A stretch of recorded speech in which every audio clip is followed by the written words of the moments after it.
It looks like we are live. We are live. Hello, everybody. Hello, everyone in chat. Glad you're all here. Let's just go ahead and verify that our audio is good. I'm crystal clear. You can hear me okay. And let's also verify that there's not too much background noise or feedback getting picked up. I am super excited about today's stream. As you can see, in the top left corner, I put a checklist to just kind of make this stream so much more easier. I'm excited about that. I'm hoping audio is coming through. Sound is working and good. Awesome. Hey, Yasin Tunsel, welcome. Glad to have you here. You know, everyone, today is going to be Elven Settlements. Super excited to make that. That's going to be in our Watercolor Cities style. I'm super excited to put that together. And then let's just wait just a few more minutes for people to come on in. Awesome. Glad the audio is working good. Super excited about today's stream. Just quick announcements. Tomorrow we'll be putting the Discord stream that we did on Monday. So on Mondays, 10 a.m. Sorry. My throat is still a little clogged.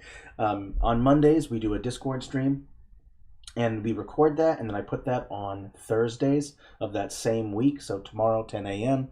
PDT, I will be putting up our Monster Token Discord stream. I know some of you were there for that, and that's super great. So for those who missed it, it will be on YouTube tomorrow, 10 a.m. PDT. Hello, Laura. Hello, Anne. Welcome, everybody. Awesome. And sound is still good. Rocking it. Okay, so let's just get started. Let me just recap what today, or just tell you what today's stream is going to be about. Elven Settlements. In the video description, you'll see a link to this map right here with the checklist on it. You could just clone and edit that if you want to go along. If not, don't worry about it, but it is available to you if you want it. Let's just go quickly over the checklist. We're going to first make a sketch. It's generally a good idea to have a general idea in your head of what you're making instead of fighting the process all the way through. Just a general idea. It doesn't have to be a crystal clear image. If you got too much information in your head, sometimes it's hard to know where to start. So stick with a very, very simple wireframe sketch, which I'm going to use with the path tool. With that sketch, we're going to be creating first the landscape. On any kind of composition, you start with the ground going up, just like you would if you were building a structure in real life. Now with that landscape, we need to make sure that our settlement has an accessibility to food and water. We need to create a central POI, and the reason why, and a POI is a point of interest, adding a central POI allows the eye to give a place to rest and look at before it decides to wander at the rest of the composition again. So a central focus that allows the viewer's eye to look at and then wander and then come back to. So that's going to be your central POI or your focal point. Then we're going to put districts together, lore, and hopefully with your help we'll be doing the lore. I'm excited. So I'll be asking lots of questions about people with lore, names. I'm going to be asking you all for help with that. The details, which means just adding the little things that brings it all together. And then I like to do light and shadow near the end.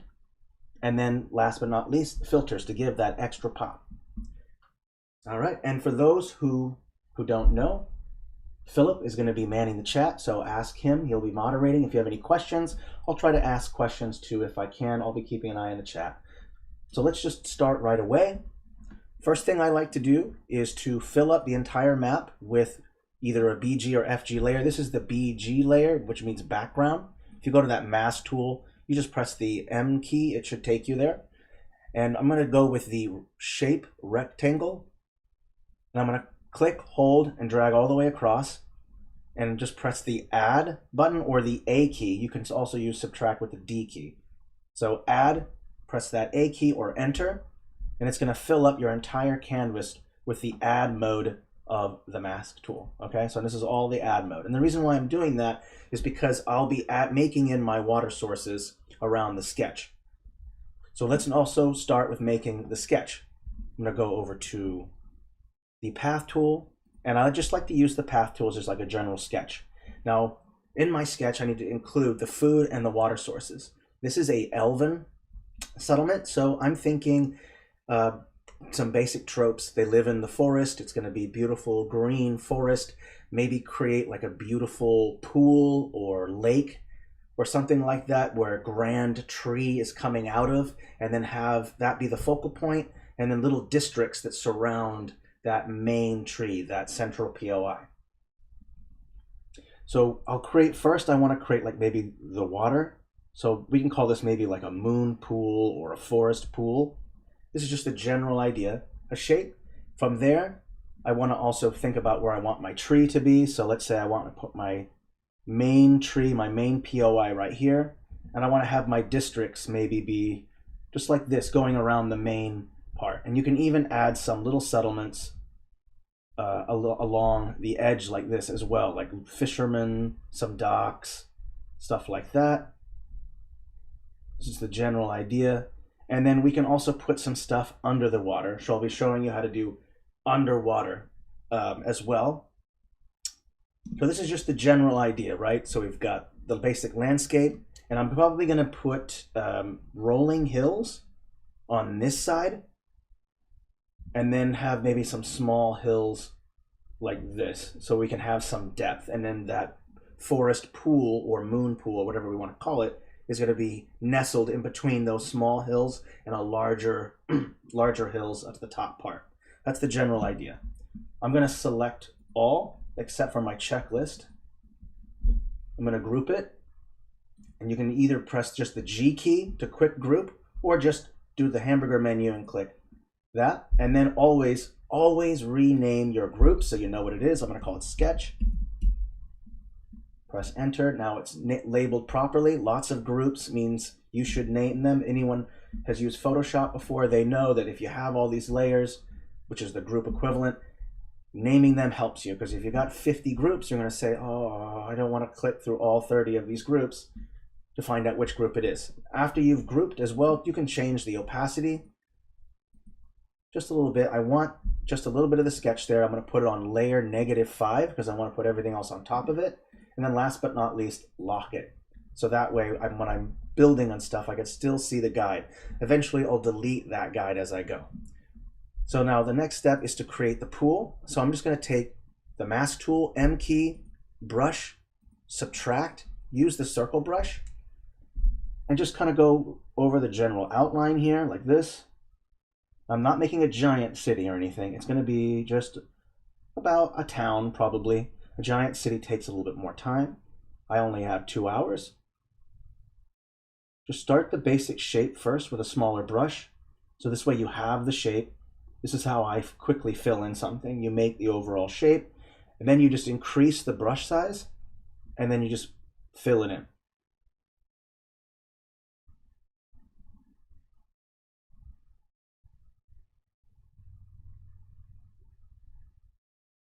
So step 1, water source, there, that's accessible. And we'll also think about some other tropes for food for elves. Elves are, from a lot of tropes, are vegetarians. They have in touch with nature. They're considered the firstborn in the fantasy genre. So we'll make sure to include some kind of lore and something that explains what the what they're eating. Let's go ahead and put in some hills. Let's go to the stamp tool, O key, and then just open up the catalog or press that F key. Once you're in that catalog, you'll see in the left panel, there's some options. I'm actually not going to use the hills and cliffs from this style, and I don't normally recommend blending or crossing styles because there is a huge difference between the styles. Like for instance, Watercolor Cities and Watercolor Battle Maps have thick, dark, heavy line work in the art, and those might not blend well with other styles. I'm going to go to Fantasy Battle Maps and pick up a hill stamp that looks a little bit more realistic. This is just my personal preference, but I like to have very realistic, very detailed landscape, so that way you have something very nice to look at outside of the settlement itself. I'm just going to type in hill in the top, and there are these nice, interesting kind of hills, and I'm just going to use these for the most part. There's craggy and rocky hills. I think I'll go with these craggy hills. And these stamps, in my mind, do not clash in any way. with the Watercolor City stamps, so I don't think it'll be a problem. Just allow my computer a moment to load the stamp. Uh-oh, that's not good, but there is the stamp there. Okay. Don't know why there's a shadow on here. No shadow whatsoever. These stamps have what's called a clipping mask, so if you're not aware of what that is, if I drag this over to the BG, you'll notice that it still retains the texture from the FG layer. That's what a clipping mask does. A clipping mask picks up whatever is on the FG layer. If I click and turn the clipping mask off, you'll notice that it no longer has the FG layer, right? Turn it back on, there it is. So this explains a little bit about what a clipping mask is and what it is used for. Let's go ahead and put these up. I'm gonna keep the clipping mask on for now, and I'm gonna go ahead and put together a series of cliffs to make it look like there's elevation going up towards the checklist, that area. And you're just gonna scroll through each one and find the pieces that look good together if I can get them to load. I'm editing in a new editing mode, which is 3K, and I'm sure that's causing some strain on my computer, as well as trying to use OBS and record everything. They just don't want to show up at all. Look at that. What is going on here? Interesting. Just taking a long time to load, it looks like. Okay. Wow. Not good. Wow. Okay. I am going to save these changes and refresh the page. I might be having some data problems. I'll take a look. Just bear with me one moment. Thank you. Hello, everybody. Welcome, Chloe. Welcome, Carol. I'm glad everyone is here. Greetings from cold Russia. Brr, it's probably freezing. Let's just refresh the page real quick. Might be some old data. My computer loves 3K. That is awesome. Yeah, 3K is much more friendlier than 4K in my opinion. I'm going to quickly just reload the map. Okay, let's hope that... there we go. Excellent. Uh-oh, is it not scrolling through? Let me check. Oh, that's right. Okay. Whenever you have a stamp from a different style and you have it in your recently used, this is just a kind of a reminder. Whenever you have a stamp that you use from a different style that's not the style the map is made with, it will not show you all the stamps within a stamp set. You'll have to open up Fantasy Battle Maps 2.0 to get the rest of the stamps in the set. Just kind of a heads up. So I'm just going to place a whole bunch of just random stamps and hopefully I can get away with it. Which is not doing random apparently. That's pretty weird. Frustrating. Okay, I'm going to go ahead and piece all these together to make my landscape. Thanks for bearing with me there on that. Don't need those ones. Not sure why I all got the exact same one. Okay. This one looks good. I'm just going to piece these all together. Try to follow the format the best that I can, the outline that I made. There we go. Like this. I'm going to turn off all the layer shadows because I don't need the layer shadows on them. Let's see, keep going. And maybe I'll have it go out this way and there's like a pass that goes through where this is. So we'll create a main road or causeway that leads up to it. That's always important. Let me see. Let's go this way. Let me see. I think this looks fine. Like this. Okay. Oops. And I will go ahead and put the checklists on the top layer. There we go. And then I'm going to copy and paste all this stuff so that this way I just have those pieces available. And that way you don't have to keep clicking and doing it all over again. This is called working with a palette. It's the same thing with paints. You put down a whole bunch of stamps or a whole bunch of different paints and you play with that palette. It's so much easier than having to go back to your recently used or flipping through the catalog. It's just so much quicker. And that's what you really want to do, is speed up your process. Because like I've said this in so many streams, there is no quick way to make a good map. It's just going to take time. And that's okay.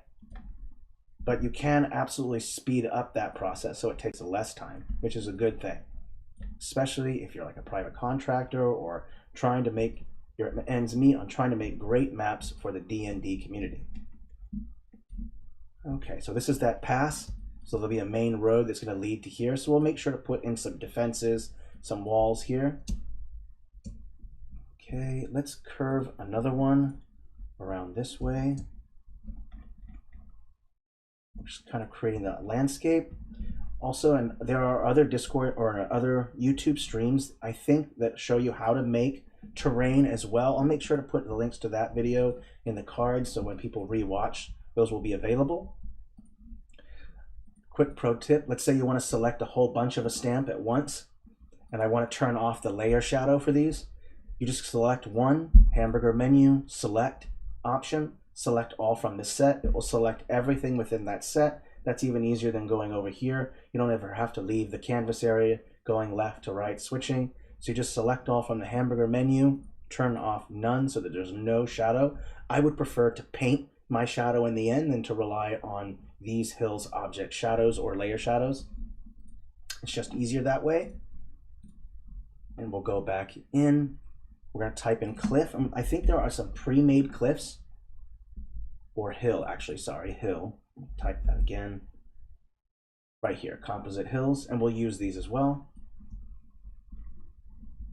Let the tool do the work for you. Don't try to do it all yourself. Trying to piece everything together is time consuming. So use the composites, scale them, move them, use the transform tool. They're really helpful. Okay, there we go. These are all really big. Is there a smaller one? It doesn't look like there's a smaller variation. These are massive. So I might have to piece together my own to make it a bit smaller. And I don't want to scale them down to the point to where they don't look right. That's kind of the trick.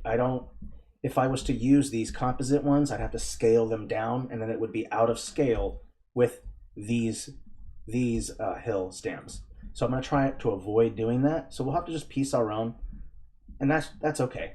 It's fun to piece things together. At least it is for me.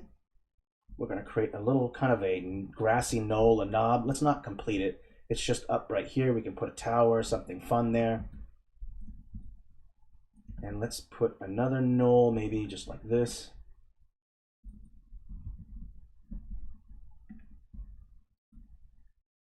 And again, I'm going to just select them all and turn off that layer shadow. I don't need it. I'm also going to check on my checklist the things that I've done.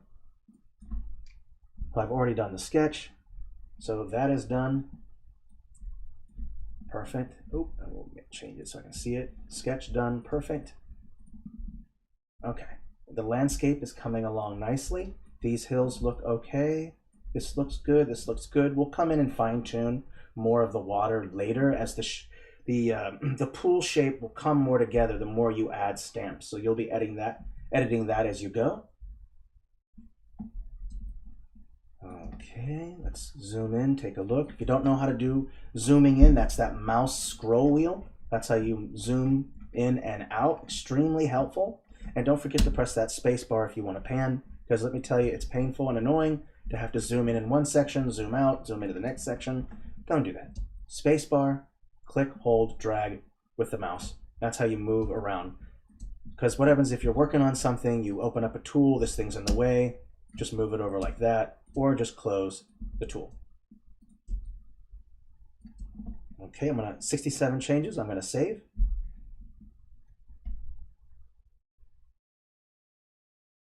If there's any questions so far or suggestions, I'm way open, prone to suggestions.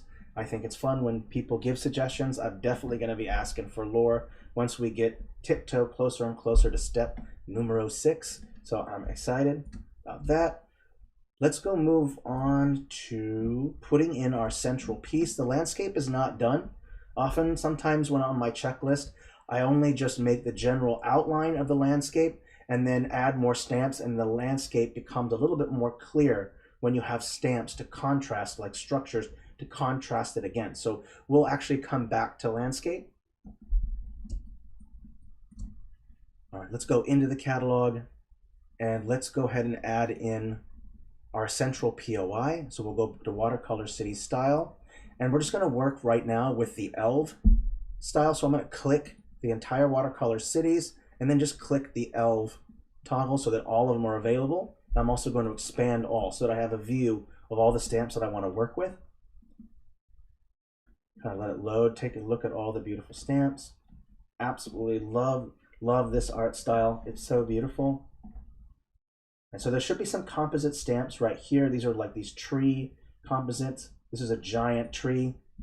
Let's just go ahead and put it down, just see how it looks. It's about the right size. So this tree is coming out of the water, and we'll want to portray that by maybe putting some roots under the water, and we'll use blend modes and we'll use HSBC to make sure that those roots have that effect of looking underwater. So this is going to be the main POI, the main point of interest.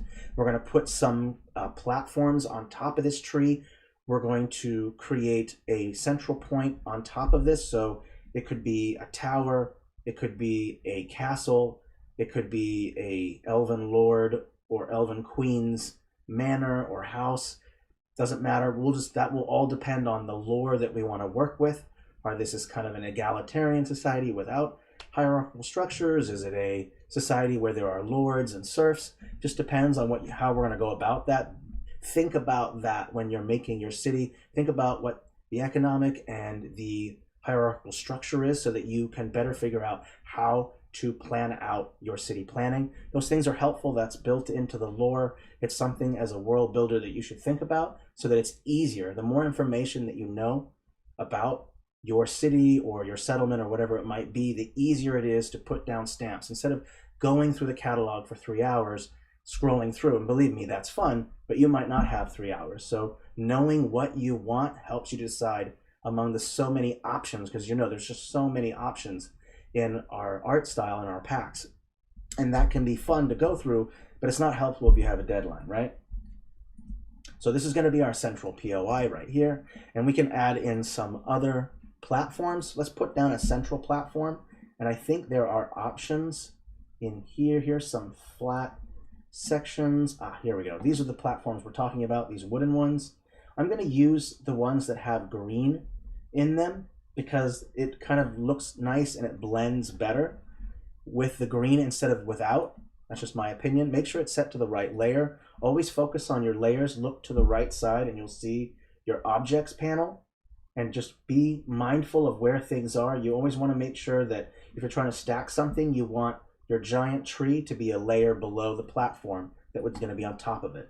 I don't like to stack one on one, a layer that's the same, unless it's like a forest or trees or some kind of plant growth.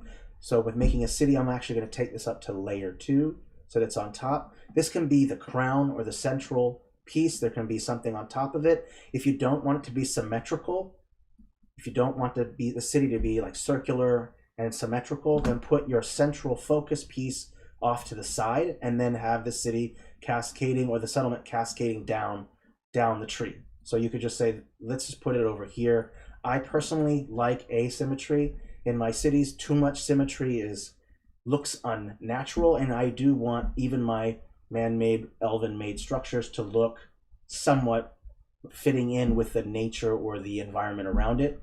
So you could put it here. I see that there's a tree, a foliage line right here, so it could look good here. And then I also want to think about where it's positioned over here as well. So if I grab the whole thing, do I want the lords or that central platform to be over here so it kind of looks like it's over here on the kidney bean? Where do you want this to be? If this is going to be like a castle or something, then you want to have a beautiful outlook of the lake. Do you want to look at the land? So think about these things. I personally love waterfront views, so I'm going to select it all and just have the central platform facing towards the water. So you have this nice water view for the people who live there or what's there. We're going to add in second platforms, so smaller ones, and this is where we're going to put in our districts. If you have some ideas on districts, I have some. There's always like maybe a trade section, a theater district. There's kind of maybe a domicile area where it's just residents. It depends on how you want your residents to live. Do they live in this communal thing where they live in a bunch of communal hovels together, or do they have individual, property that everyone lives on? Think about that. I'm going to go with various districts. If anyone has ideas about districts, feel free to put them in the chat, and I will make sure to create some of those. Won't be able to do all of them, and I'm excited to hear what your options are. So let's put a medium-sized one and maybe even put a secondary medium-sized one in here somewhere. And I would put them along where the foliage is. Like notice how I put that strategically in an area where there's foliage. If I take the smaller one, I can put it up against here. There's that foliage underneath of it. Same thing, let's put another one over here. And you're going to want to connect all these as well with a series of bridges. So here's the main part. So we'll put, these will be our 4 districts. And if anyone has suggestions, I'll make sure to add them. And don't forget, you can also stack them on top of each other. So if you want a second layer like this on top, or over here like this on top, say this is where the main structure will be and stairs are going up. So think about layering, think about depth, go up, up, up, build up, up, up. Oh, don't forget about the dungeon. That's right. I know, is an elven dungeon like just green and pretty, or is it like utterly mortifying? Like, I don't know. How would an elf's dungeon look like, right? Any ideas on that? Make sure that if you stack also the platforms that you put them a layer above. So if this is at layer 2, then when my next platform is going to be at layer 3, right? So I want to put a large platform here on top, could be right here, and you can even put another one that leads up on top of here if you want it to make this kind of effect like this. So there's stairs winding up to this main piece, and of course they'll be able to have views looking upon this platform, and all the way out on the water base. And this is the basic way that I'm going to be putting most of this together is just following that method. You put your central piece, put the platforms, then put the structures on top of those platforms, and add a little bit more foliage on top of that too, to make it look like some of these platforms are nestled underneath underneath some foliage, because you wouldn't think these platforms are all on top. You would expect some of them to be popping out somewhere. So we'll make sure to add that. Yeah, a town square, a forum, if you want to do Roman times, whatever that central place, whatever you want to be. I always think that there's, in any composition or in a city or a town, there is a central place for gathering, for doing rituals, ceremonies, events, festivals, carne, tournaments, whatever it is you want. There's always a social aspect that your citizens want to participate in. Otherwise, why on earth would they live here, right? So think about that. Yes, love the modular tree pieces. That makes it so much easier to make a city. Okay. Oh yeah, obviously we're going to add a market district. I love that idea. And we could even have the market district maybe strewn out on docks along the water here, which would look kind of nice, right? That would also create more transition between the water, what the water is, and what the stamps are. That just looks nice. And you would expect the market to be where the most people is. I would assume most of the people are going to be on their boats. Think of gondolas, and people are going to each market stall in their gondola, buying their things and then taking it up. Okay, in this case, a town circle. Yes, it's not a town square. Come on. I don't even think there is any square pieces. There is? No, it doesn't look like it. Okay, so I had mentioned, I don't want to get caught off too much, so let's keep going. I had mentioned the idea of each platform wouldn't just be resting on top of So make sure to take some of these pieces right here, and be sure to put them strategically. Let's see how I'm going to line up this piece up against here. And if it's not big enough, that's okay. You can just stretch it, go to advanced settings, transform, go to height, and then just push it against here. And you'll see this nice platform has been covered by some foliage here. That looks much more realistic than it did before, where you had just it right on top. So we're going to do that with lots of things. So let's go ahead and put the next one on. I'll put one right here like this. One right here. Let's put another one maybe going across like this maybe. I think that should look okay. And we'll put a bigger tree piece right here to make it look like there's some kind of crowning foliage piece at the apex. Oh, prison-esque. And then we're also going to put one here. And I'm just going to place them strategically all along each one. Let's continue on this one right here, like this. Okay. Yep, so far so good. I just want to make sure that I'm creating that illusion of depth. Let's put another one right here to finish off this ring. Well, actually, no, I don't like that. Let's not do that. Expect yourself to change your mind. It's absolutely going to happen a lot. And that's okay. Changing your mind is good. You don't want to be stuck doing the same thing. When you look at something and it looks better, change it. It's important. Don't be afraid to do change. Change is good. All right, so far I think we've kind of created that illusion of foliage and depth. I want to create that cap or apex piece. And the way I'm going to do that is by just clicking maybe one of these pieces, these smaller trees right here. Let's just scroll through the sizes and see how big they are. This one seems to be the smallest one. Let's just scale it down, put it up a couple layers. It's at the top, and I'll make sure that some of those branches are overlapping the platforms. There we go. And that kind of creates this feeling of a large piece of foliage that rises above a lot of these platforms, creating even more depth. So now we've got this nice depth to it. I'm really enjoying that. Just gonna zoom out real quick and take a look. And that's always helpful to see how it looks in the general composition. Zoom out, use that mouse scroll wheel. Yeah, I like that. I think that looks good. I'm also going to go over to my checklist and just put Central POI because it's there. And it's okay to put, I'll just cross out water because water is technically done. Landscape, we're not quite there yet. So we'll keep going with that. And we haven't really finished districts either. I know I'm only at 44 changes, but it's always best to save often because it would be so bad if you lost your work. Because as you know, the internet is completely stable 24/7 all the time, exactly when you need it to be, right? Everyone experiences the perfection of your internet connection, right? Even when you have a good internet connection. Okay. All right, so we've zoomed out, we've taken a look. I think this looks really good.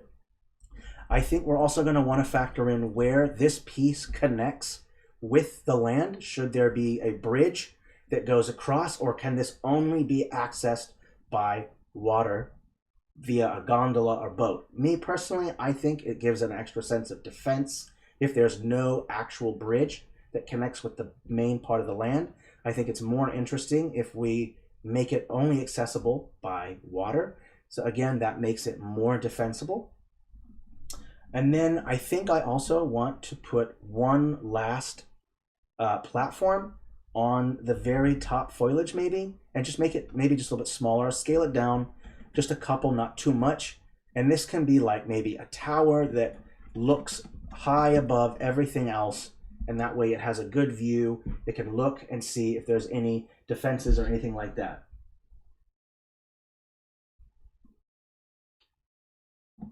Okay, all right. Now that that's done, I'm just going to select everything and I'm going to group it because I have some stamps that are at layer 4 and the highest layer is +5. And what happens if I want to stack more stamps? Well, then you have this layer problem. How do you resolve a layer problem? Group stuff, and then it'll all be on one layer instead of the 20 layers. Well, actually, however many layers this is. Let's see here. 1 through negative. This is about 3. This is about 4 layers worth of stamps. To avoid that problem, just select every single one of them. Press that G key, group it. So let's just go ahead and select it again. Sorry, select everything. Press that G key. It's grouped. And then I'm going to rename it, and I'm going to call it Central POI. And I also want to select all the craggy hills and group them as well. So let me change that, craggy hills. I just typed that in the search bar, select all, group, press that G key. Or if it's not working, oh no, it's already grouped. I just need to rename it. I just have to turn the search field out, rename this one hills, or you can call it landscape if you want to put all your landscape on there, or if you just want to put your hills, so label it the way you want it. Just depends if you want to do different layers as you go. And I'm just going to lock that hill layer for now because I don't want to accidentally select it. Oopsie, I think I accidentally selected a hill in here as well. copy, delete that. I'm going to open up the hill again, copy paste, and then it's back in the right path. You see, now you have all these paths. This here and these paths are my, what is these? Oh, these are part of that. Never mind. That's okay. All right. I think so far that looks good. Let's, just to step away from this POI, let's do something different so that I can keep your attention. Let's add some docks or underwater elements, so that way you can figure out how you do underwater bits.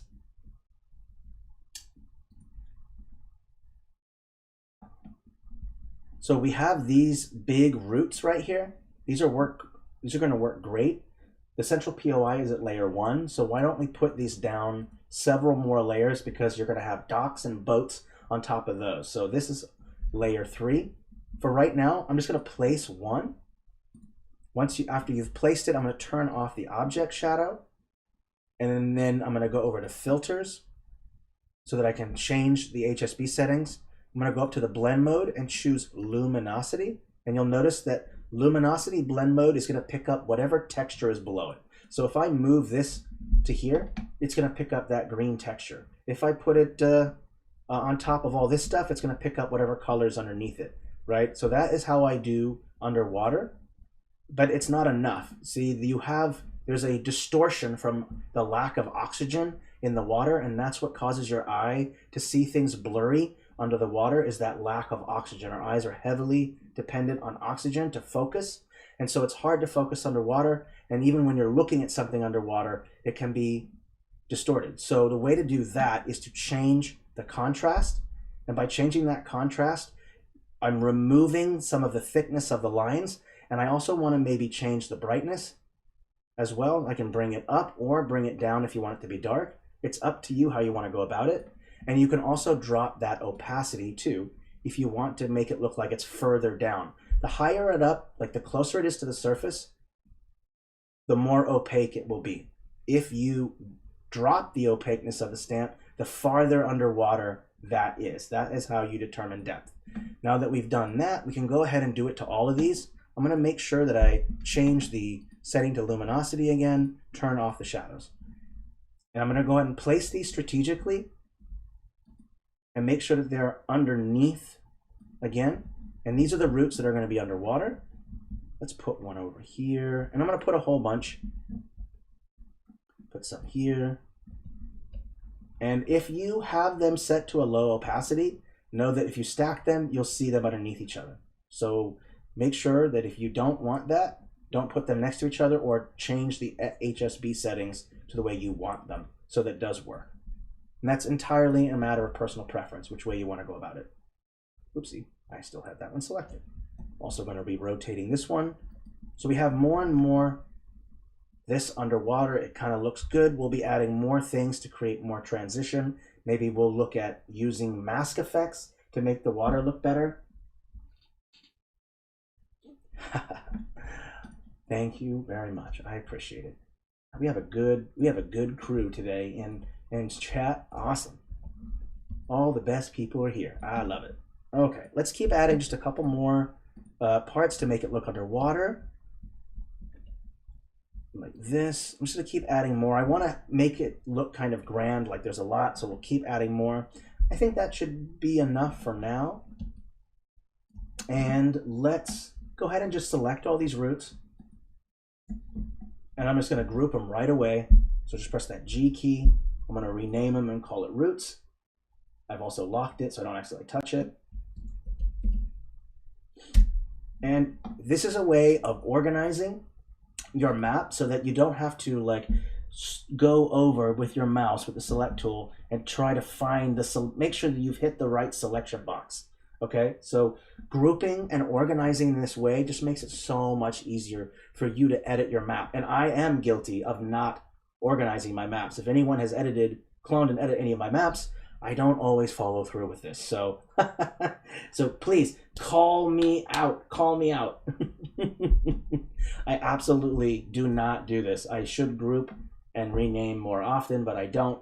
But because I see this error in myself, I want to share this with you so that you don't make the same mistake. And it's okay if you don't want to do all the organizing. That's just more time. If you're a DM, That's fine. Me personally, organizing does, from my observation, just speeds up the process. It makes it easier. Less time scrolling, moving the mouse around, trying to select stuff. Total pain in the butt. Not fun. Okay, so now I'm also going to lock the Central POI section so I don't accidentally select it. I'm going to go over to the Object tool, O key, and I'm going to select and see if there's any dock pieces that I can use.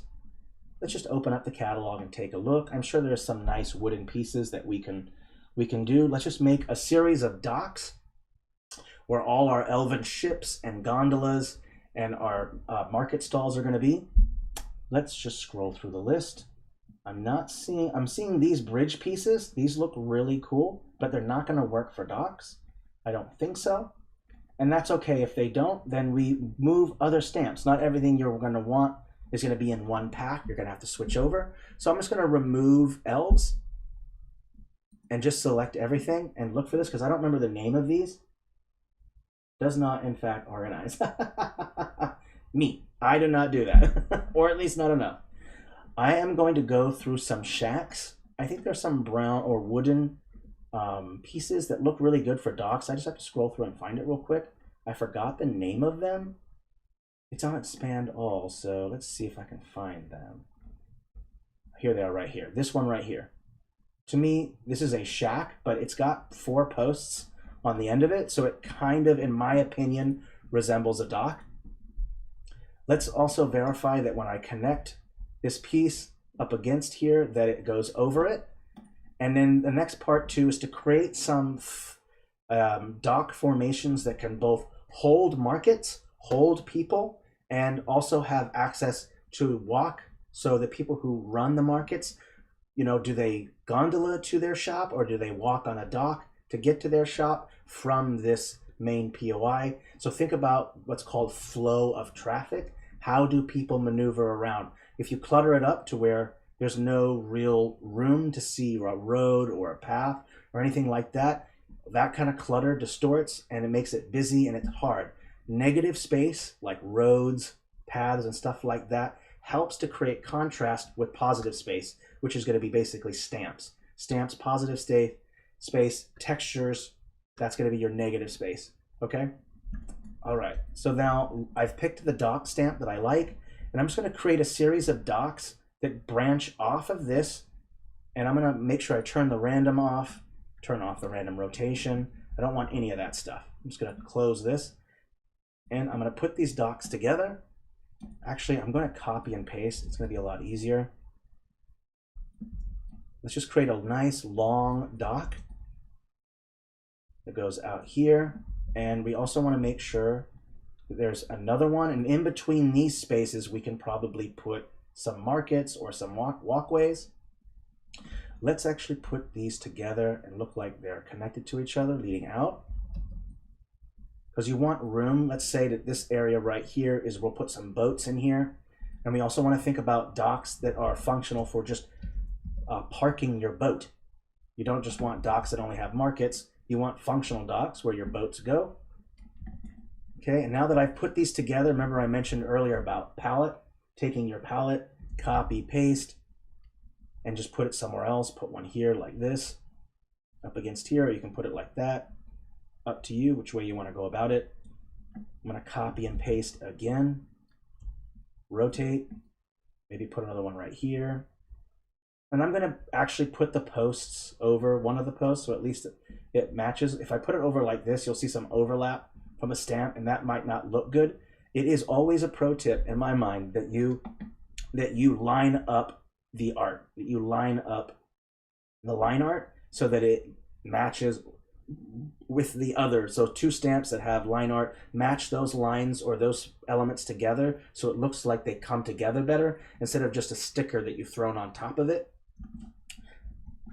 All right, so far I'm just going to take a step out and just look at the formation of the dock, and I might make it look like a talon shape. Maybe it might look interesting if I do this. Let me put up a path to kind of show you if it kind of looks kind of like this, like you have the docks going all the way out to here, and that whole area could be both shantytown, market, dock. It could be a little bit of both.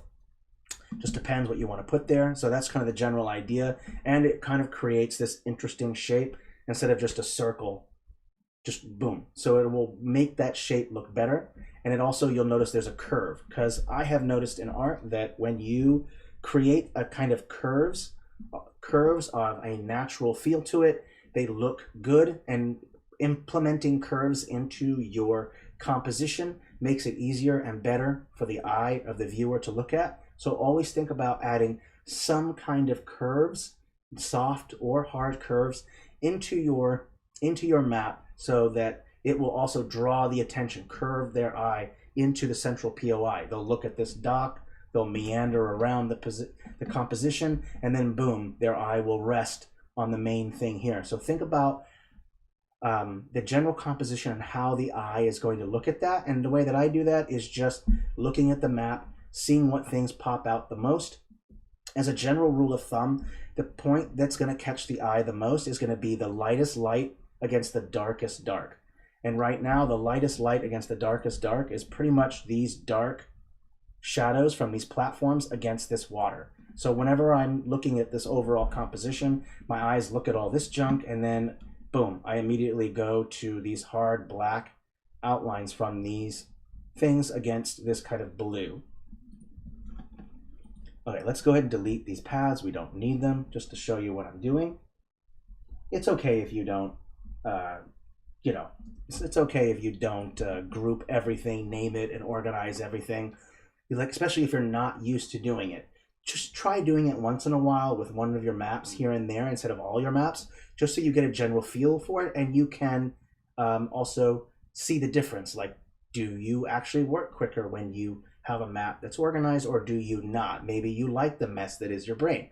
And I know I do. I love the mess that is my brain. Love the mess that is your brain. It's okay.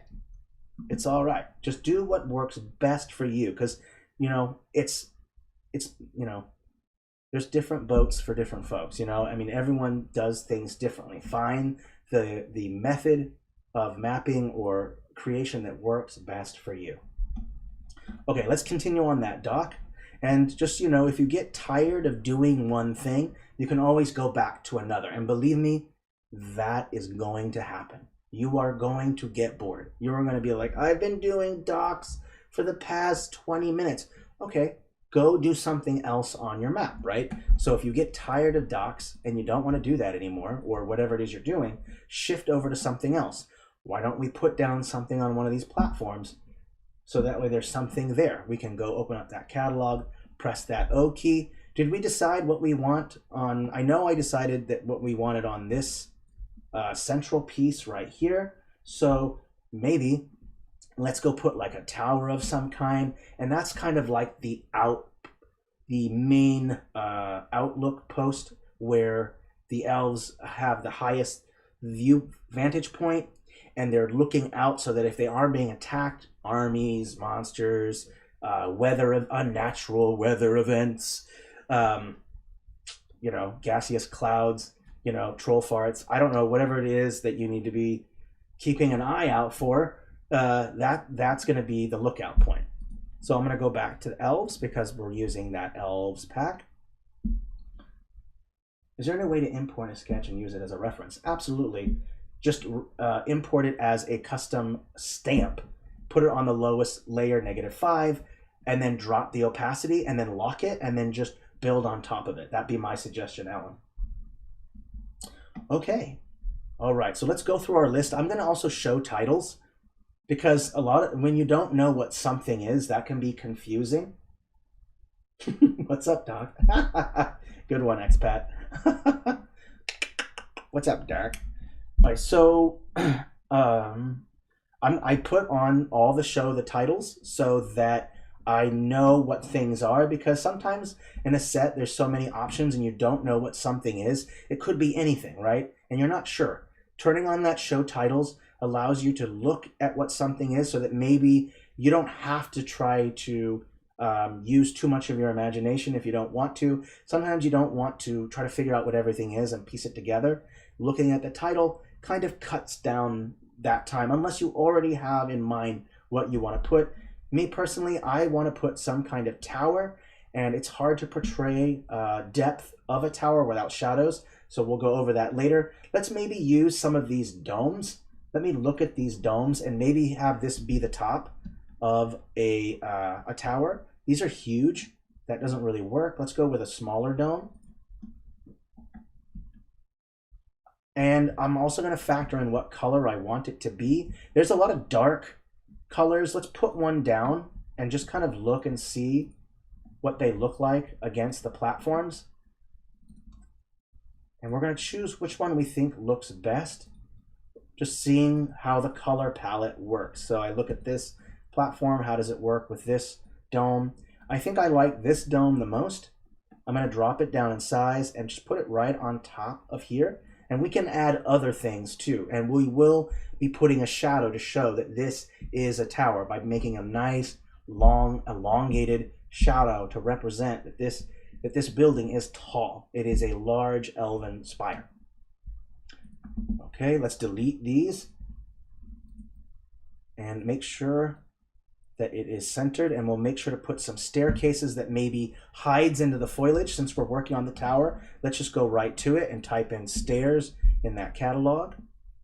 There should be a whole bunch of wooden stairs right here. Here's a nice curvy staircase. We could use that if you wanted to. Let's put it at 100 for now and see how it looks. Let's put it right here and make it look like it goes down. Let's also take some foliage, go up a layer and put a small one, and let's just cover up maybe some of this to make it look like there's some foliage. I'm going to drop it down quite a bit. And just to kind of create more depth, I'll place it right on top right here so that it kind of blends in the staircase. It goes over the staircase a little bit, it goes over the platform a little bit, but it clearly doesn't go over where the dome is because that is above where that foliage is. So I'll make sure to take that up a couple layers to layer 3. I'm looking over on my right side to see where everything is. Let's zoom out and just see how that looks. Yeah, I like that staircase. It disappears into the foliage and then goes down, right? Let's go ahead and put more staircases so that way we can kind of complete these platforms. I'm gonna make sure I set them to 100. When you're thinking about scale, which I forgot to mention earlier, try to keep it within about around, if you're working in 100 scale, try not to go below 90 unless you're doing dealing with maybe small bushes and you want variety of scale of bushes. That's okay. There's some scenarios and stamps that you don't have to worry about scale too much. But when it comes to staircases, platforms, try to keep them relatively within the same scale so it doesn't look awkward and the line thickness isn't varying so much. Okay, because remember, this style has thick black lines. The bigger you get, the thicker those black lines get. The smaller you get, the smaller those black lines are going to get. So try to stay within 100. The farthest I would go is like anywhere between 85, 90 going down, or 110 to 115 going up in scale. So try to maintain relatively within the same scale. All right, so let's keep adding more staircases. We've used a spiral one, and I do like spiral ones. Those are more interesting. We can put one down there, or we can just use the non. And don't forget to flip. Use your flip option if you want to flip it, if you want it to go the right direction. For me, the flow of traffic for this looks like this. So let me just show you that real quick. Let's go ahead and take a path tool. The flow of traffic is going to look like this. Some staircases going down here like this. So then we'll put another staircase connecting to this platform. No staircase going to this one from this platform because you're going to have to use some legwork to go up here, okay? Up another staircase. Oh God, another set of staircase to get to this building here. And we'll make sure to put a bridge that gaps these two platforms, and you're not going to be able to see any of the platform or anything leading over to here unless you want to put like maybe a windy bridge that goes across to this platform, because we do want to connect them in some way. All right, so now you know a little bit of the flow of traffic. Let's delete that, continue on with our stairs. I'm just going to scroll through. Straight looks odd to me, but because I'm thinking, oh, we already have a circular kind of pattern going on, so let's just stick with using circular staircases for now. I think that looks pretty good. A nice flow of traffic. You have to go right up through here to here, and then we can put a series of buildings rimming around the rim of this platform and around the rim of this platform. And in the center, we can put something decorative, like maybe a fountain, or that could be where a water source is, or just for decoration, statues, glowing crystals that represent energy source for the this thing. Like, how does this thing run? Is it run through, how does the electricity, is it just old school candles? Is it magic? Is it going to be fart powered? I don't know. Okay, so I mean, me personally, I think adding magic to it makes it more interesting, and maybe we can even put a shield or a magic force field around it if you want more defenses. Just depends. Hello, Brian. Oh, I'm so glad that you're here. Love it. Awesome. Okay, let's keep adding platforms and bridges. So let's go back to the catalog. I'm pretty sure I saw some wooden bridges here. Let's go ahead and put them together. This is pretty big. Is there a smaller version? Let's look for smaller versions. There might not be one. Does this one have a clipping mask with it? This one does have a clipping mask with it. These are a little big. I don't want my bridges to be utterly massive. Let's just take a look at our options. Right, okay. We might have to go with smaller. Let me see, make sure if there's any other kind of boardwalk to work with. And it doesn't really look like there is any other boardwalk to work with. So let's go ahead and use these small bridges, and we'll have to scale them down quite a bit. I'm going to 70 to link these together. And I'm going to look at the line art, look at the leaves, and so far the individual leaves that are on here aren't much bigger than, and the line work isn't much thinner. So I think this is an acceptable scale change. And let's also connect this one as well, like this. Okay, and so now you have access to those platforms, and we can even put a second one here if we want, and you can even curve it like this by just changing the direction just a little bit, or a lot if you want to do it this way as well, so it connects like this. And you might have to bring it down a layer as well, because I do want to make sure that it's below this stamp here. Let me put it down one. Oh, I see. This might have to be edited inside inside the actual POI stamp itself, because I do want it to interact with this bush right here, and that is in the group. So just kind of remember that. If you're like, wait a minute, why is it going below and above? It's because it's grouped. The whole thing is grouped, and when something is grouped, it's on one layer. Hey, Tornlin. Hey, Mike.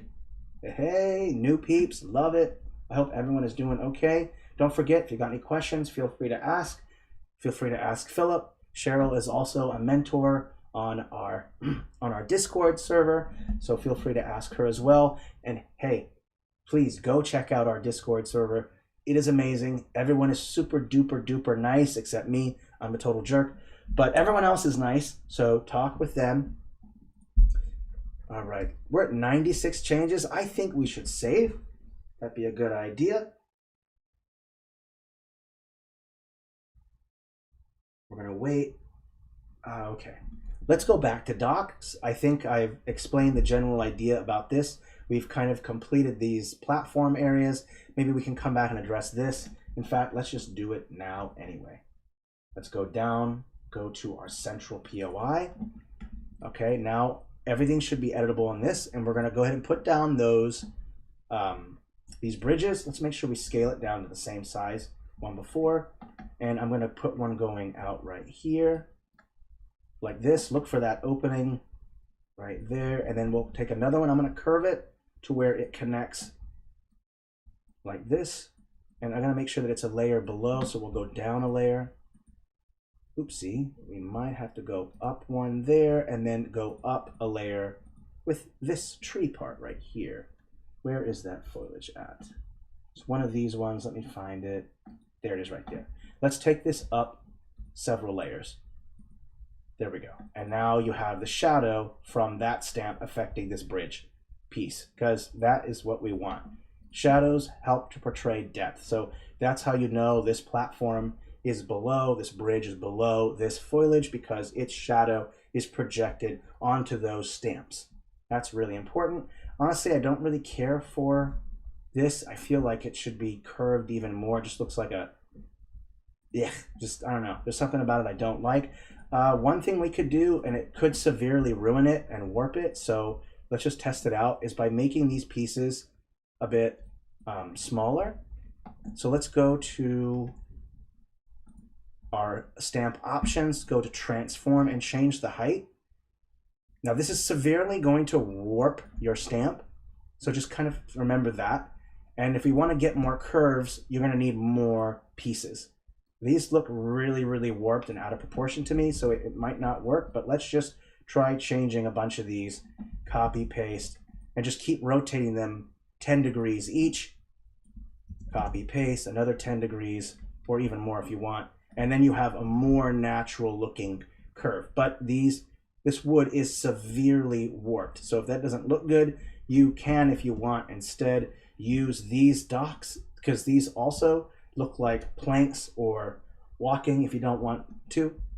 I'm also going to just take another piece of foliage, and if you don't want to do the work to try to do something else again, just hide it. You can just go ahead and take the stamp, put it right over here, and just kind of hide a little bit in the shadow and put a little bit of this, because you should cheat. Absolutely, I'm recommending that you cheat. Less work. If there's something you don't like or doesn't fit so well, hide it a little bit. If it's a mistake, line work doesn't match up, you want to hide the line work or whatever, cheat, hide stuff. Hiding is something that I do all the time, and I'm sure a lot of other artists do this as well. Yes, join Discord. Absolutely. Listen to the Musical Rogue Maps. They know what they're talking about. Join our Discord right now. I mean, join the Discord. Okay, 20 changes. Yeah, I like this. We've created some depth here. Let's go back and deal with some dots. Them dang dots. Gosh, dot. And we'll keep going. Yeah, I'll stop. I'm done, I promise. I also don't want to create too much symmetry with my dots, so create some interesting diagonals. And again, it might not line up exactly the way you want it.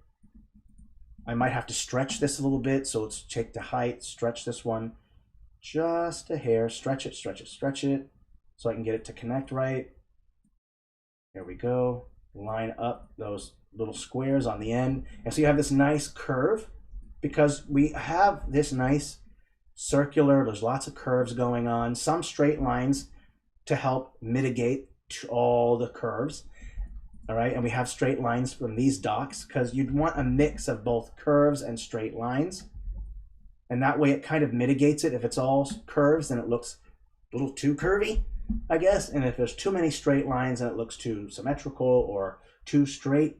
So put in some curves. So we put in the curves in the dock here, and we'll even put in more curves too. Let's go and copy, paste, put that one down, copy, paste, rotate. And this one is going to have to go down a couple layers so that it goes underneath this. Let me just make sure that it's underneath. Perfect. Go like this, copy, paste.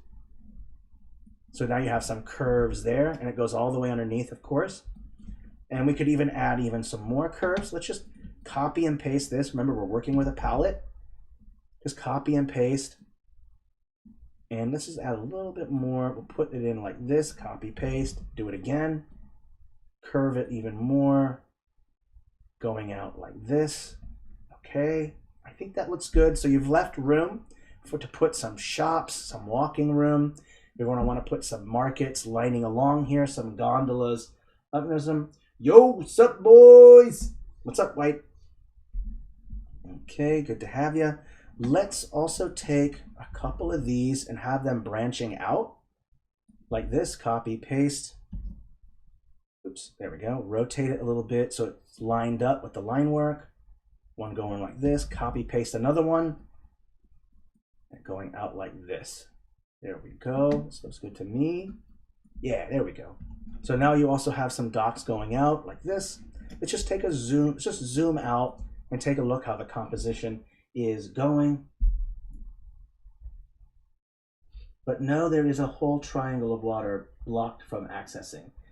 Oh, this right here? Yeah, this could be, you in this triangle right here, I'm assuming, I think is what you're talking about, Misha. Right here, like this section here, and there's also this section here. I guess, I think this is what you're talking about. Honestly, I think this is good right here because, yeah, just like Trevor said, there are options. You can put market stalls, put houses there on stilts, put a fishery, hatchery, whatever you want, and work with that negative space. Like, it's on purpose. Like, this negative space can be used for something. Put something in there. It doesn't matter what it is. It's up to you what you want to put in there. But kind of quarantining off little spaces like this. I've mentioned this in all of my village to city or village to capital thing. When you're piecing together things and it has a negative space, that's a golden opportunity to put maybe a district in here, put in a fishery, whatever. Using that negative space, whether it's from textures or stamps, is incredibly useful, and it allows you to work with it. And you're like, oh, actually, I like this negative space. I can do something with it. Or just leave it if you want negative space and you don't want it to be cluttered. So working with the composition as you go. That's useful because there's no way you're going to have it all. Every square inch of your town or settlement is not going to be planned out in your head. And if it is, you're going to have a hard time because your map should evolve with the composition as you go, because you'll discover things that you like more than you originally had planned. Work with the tool, discover, try new things, trial and error. It's super important because all my favorite things that I've learned, besides learning from our community, has been through trial and error. Trial and error is one of the best learning things ever. I mean, it sucks or stinks. You know, it's not great, obviously, when you're making a mistake, but you learn from your mistakes, clearly. All right, 60 changes. I got 50 minutes left or 55 minutes left. Ooh, this might go just one extra half hour because we still have a long way to go. I'll try to speed things up a bit, so let's just put in some docs real fast. Copy, paste. Let me put in a couple here. Let's put in a longer one, maybe. Copy, paste. Put one here, and then put another one over here like this. Okay, there we go. I think that looks good. That kind of goes with the kind of curve that I had made with the path tool earlier. I think that looks kind of good. We'll zoom back in, and let's think about these negative spaces. Let's think about what we want to put in them. Let's try looking at first, put some markets in. Let's see if they even have elven markets. It doesn't look like they do, and that's okay. There are official market stalls and stamps that we can use. We're not going to use the ghost ones.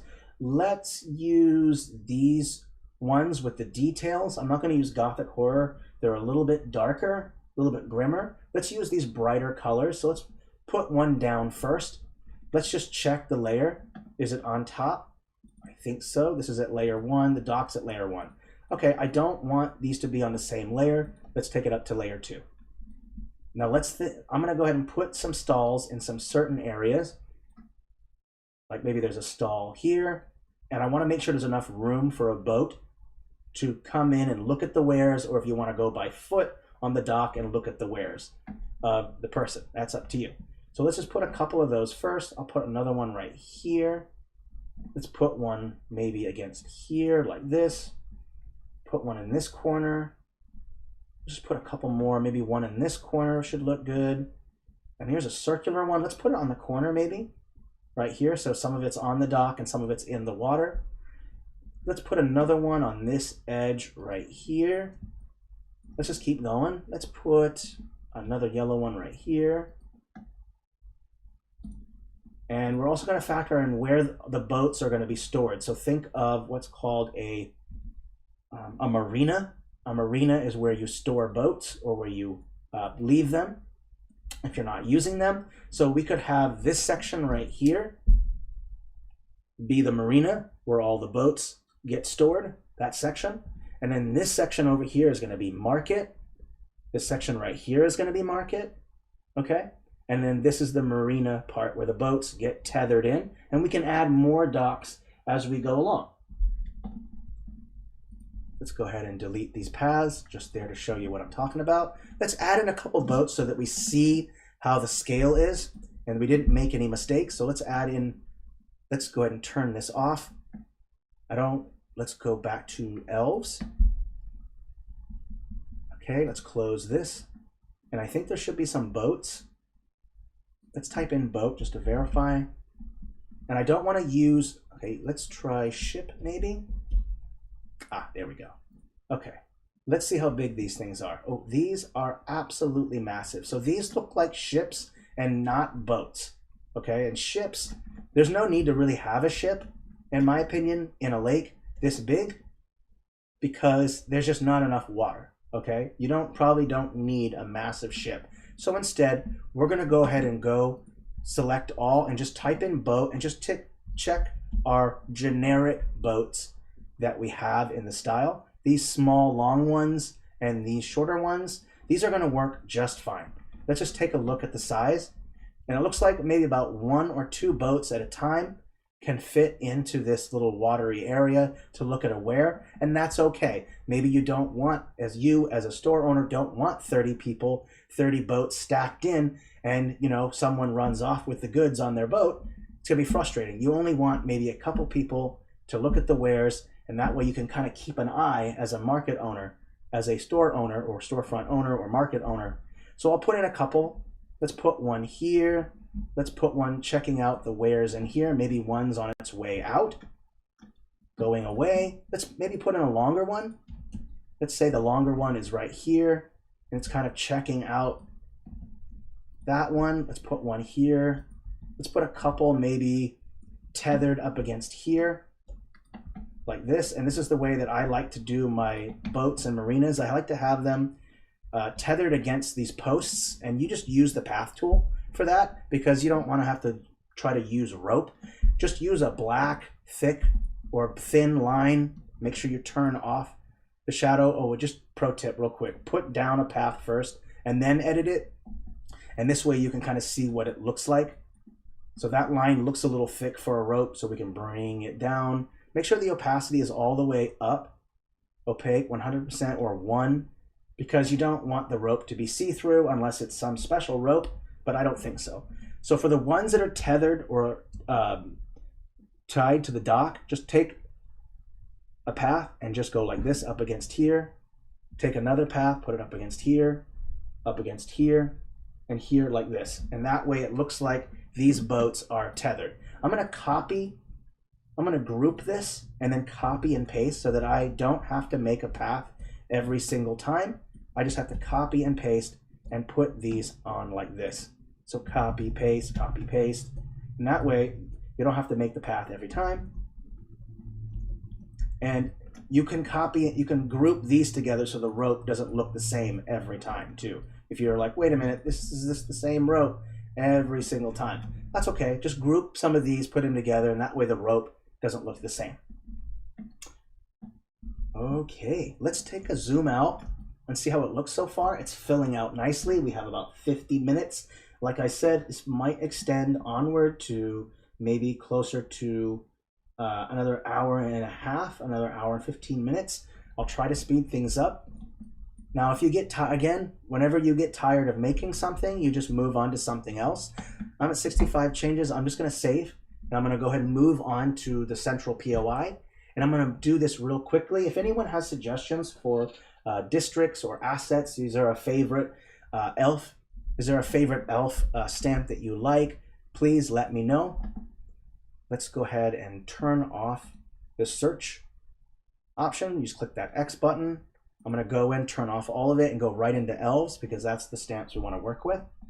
And again, expand all so I know what my options are, so I don't have to like click to expand one. Like I say, well, I want to know what this looks like. I'm going to expand it. And it's like, okay, but it's easier if you just expand all. And that way you can see what's in each set, especially when you're getting into this detail stage where you start putting in these things. So let's look at our options. Let's use color coding to determine a district. Let's say that everything on these 3 platforms will be a bright green or ivory color to represent maybe a hierarchical change in the district.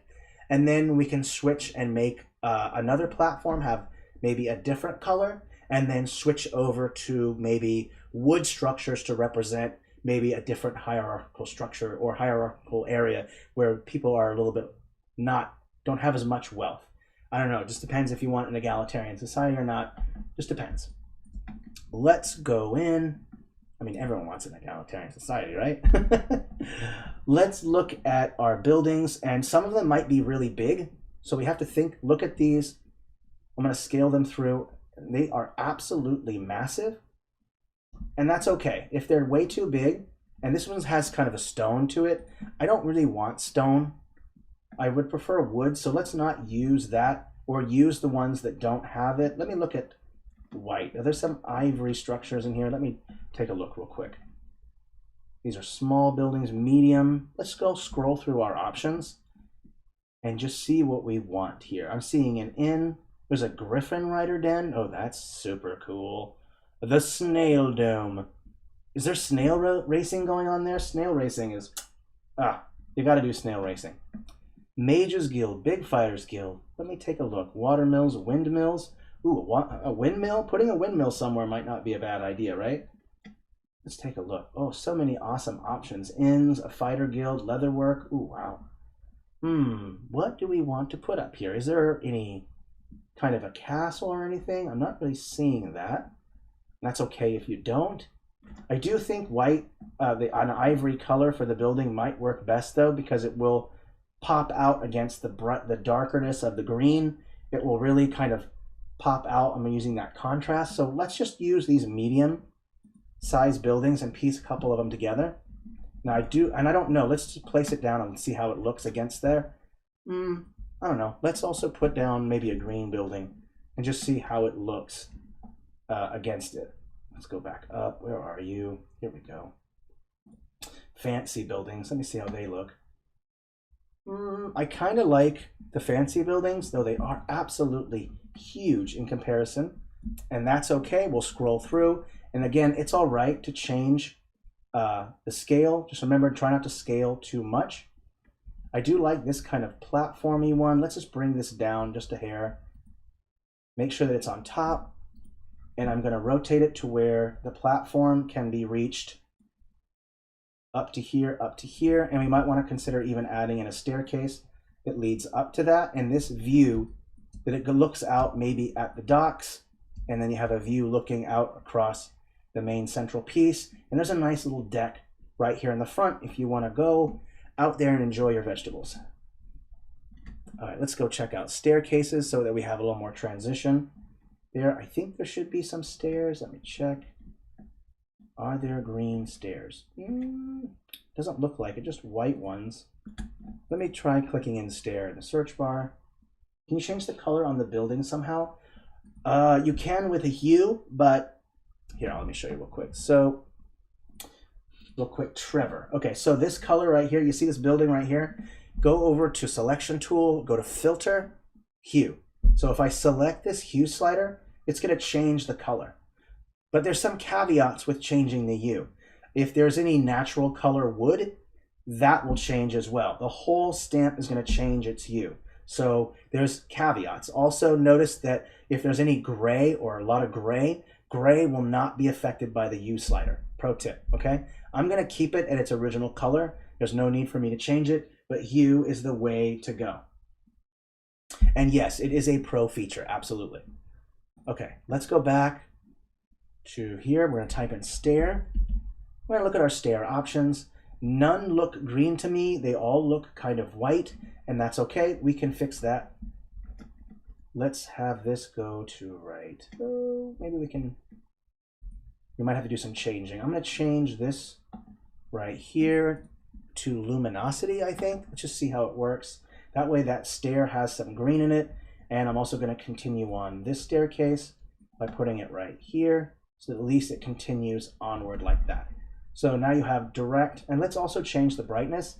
This green part of that deck on the front contrasts with that, so we're going to bring the brightness down so that it matches. You'll see that it matches the green right there. So it creates more, so that way you want to change the highlights on some stamps so they don't clash. So those connect well together. Okay, so those staircases are on there. Oh boy, 18. All right, that connects. There are other ones. Let's go back. I saw some smaller ones. Let's have them connect right. One here like this. One goes like, let's take a look. Maybe one here like this. And then we'll put another one right here like this. So we have the same buildings with the same style in this one section right here. We can change the style here if we want with these ones. And you can also include staircases or stairs leading up to these buildings if you want to. So if you want maybe a staircase leading up, let's move it down a layer. Ooh, I see. This is where you got to be careful of that layer. Let's put all of these buildings a layer up. So that way the staircases can be put underneath them.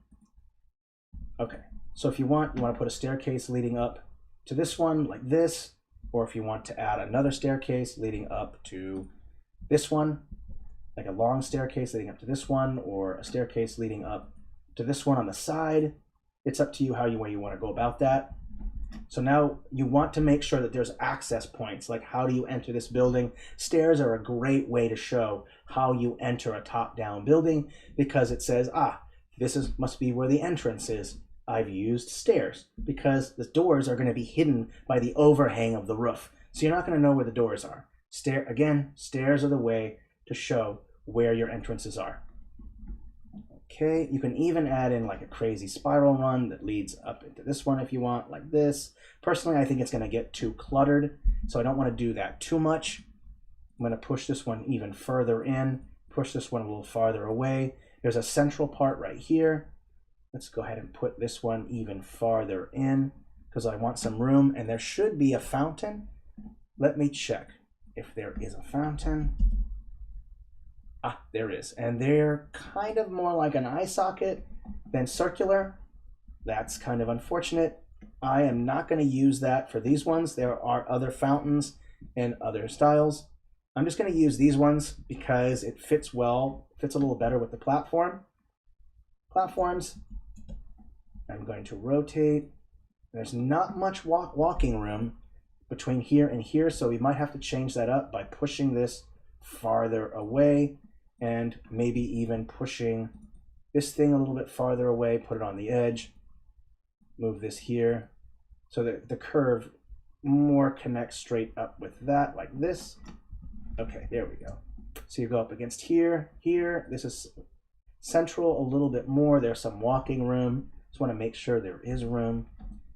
There we go. I think that looks okay. So you have like this kind of courtyard setup right here. We'll put in some foliage as well because you would expect lots of grass or bushes. Let's just go ahead and check and see what elves have for foliage. Let's go up. I think natural stuff is the top. Doesn't look like it. Huts, you got some little foliage here. Pointy plants. Fluorescent plants. Oh, that's kind of cool. That's awesome. We'll get to that with light sources. Ooh, better move quick. Okay, 39 changes. All right, I'm going to very, very quickly put a bunch of stamps down because we are running out of time. This took so much longer than anticipated. 1 second while I look through our options. Maybe we want to put down some of these white buildings. Let's go with this medium-sized building. Okay, let's put this up against here. Let's flip and rotate it. I want the staircase to be, let's see, I want to look and see how I want the staircase to be. Oopsie, I put two of them on top of each other, my bad. Yeah, that's not the one. This is the one. Put this one up against this ledge. I want to make sure that there's access. This can be overhanging a little bit. That's okay. Think about flow of traffic as well. Let's take this back down. Let me just put these against these stairs. That's good. That looks fine. This one too, let's take it down a size. And I think this one will have to be done, copy and paste, inside the main piece. So let's go down. I've done lots of groups and I haven't really named them. I'm already cheating. Go to Central POI, copy paste, and put that so it's underneath that foliage. There's access to it. That works good. We might want to even consider putting another one there as well. Let's look at our options. Let's not use that. Let's go with small ones instead, because we're running out of room. So let's put one up against here. Let's put one maybe up against here underneath this one, like this. And I think it might have to go down a layer. Let's find out. Nope. Up. There we go. And then we grab this one, put that up one. There we go. Okay. Or you don't have to have any foliage there at all. Not sure. Let's take a look. I'm debating if I like it with or without. Let me move this out of the way. Push that over there. I think I kind of like it better without. And we can put this foliage elsewhere if we want. We'll put it over here, like this. Okay, let's take a step back and look. Those are underneath. That's right. All right, move quick, move quick. Let's put on some smaller buildings in here again. Some of these snail ones might look nice. These tiny ones. Oopsie, oopsie. I think I need to go back in there. I'm going to stay within the group because I want them to interact with the foliage.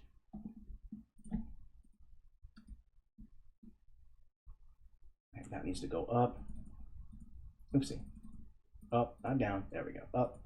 That one's down underneath. Add another one. Let's see here. Maybe that one looks good right there. And then we'll put one more right here. Like this. There we go. Okay. Right. Nice there. Okay. Let's switch it up. Let's change the buildings to something different. This time, let's try these small snail houses. Well, those are kind of big. Let's bring them down a bit. Not thinking I like those either. Let's go with some more straight lines for buildings for here, because the logic for me is that you've already got lots of curves from the platforms and stuff. So picking straighter buildings will also help mitigate that. So let me find some small buildings that are not ridiculously curved. There's this one, looks good there. This one, oh, I don't think so. This one, again, make sure that when you put them together, the staircases are on the inside, so that way you know how they're getting in. Let's put one there. That looks good. Okay, I like that. Let's go ahead and put more. Let's put another one right here, and another one right here, and then one smaller one, just a real small one if I can find one. It's gonna go. Does it have any staircases? Nope. Oh, it's the same one as that one. Nope, we don't want to do that. Let's put another one right there. Okay, there we go. Let me zoom out. Coming together good, looks good. Yes, mouse scroll wheel, absolutely. Is there a plan to add a isometric hexagon grid? That's a great idea. I'd love to see that.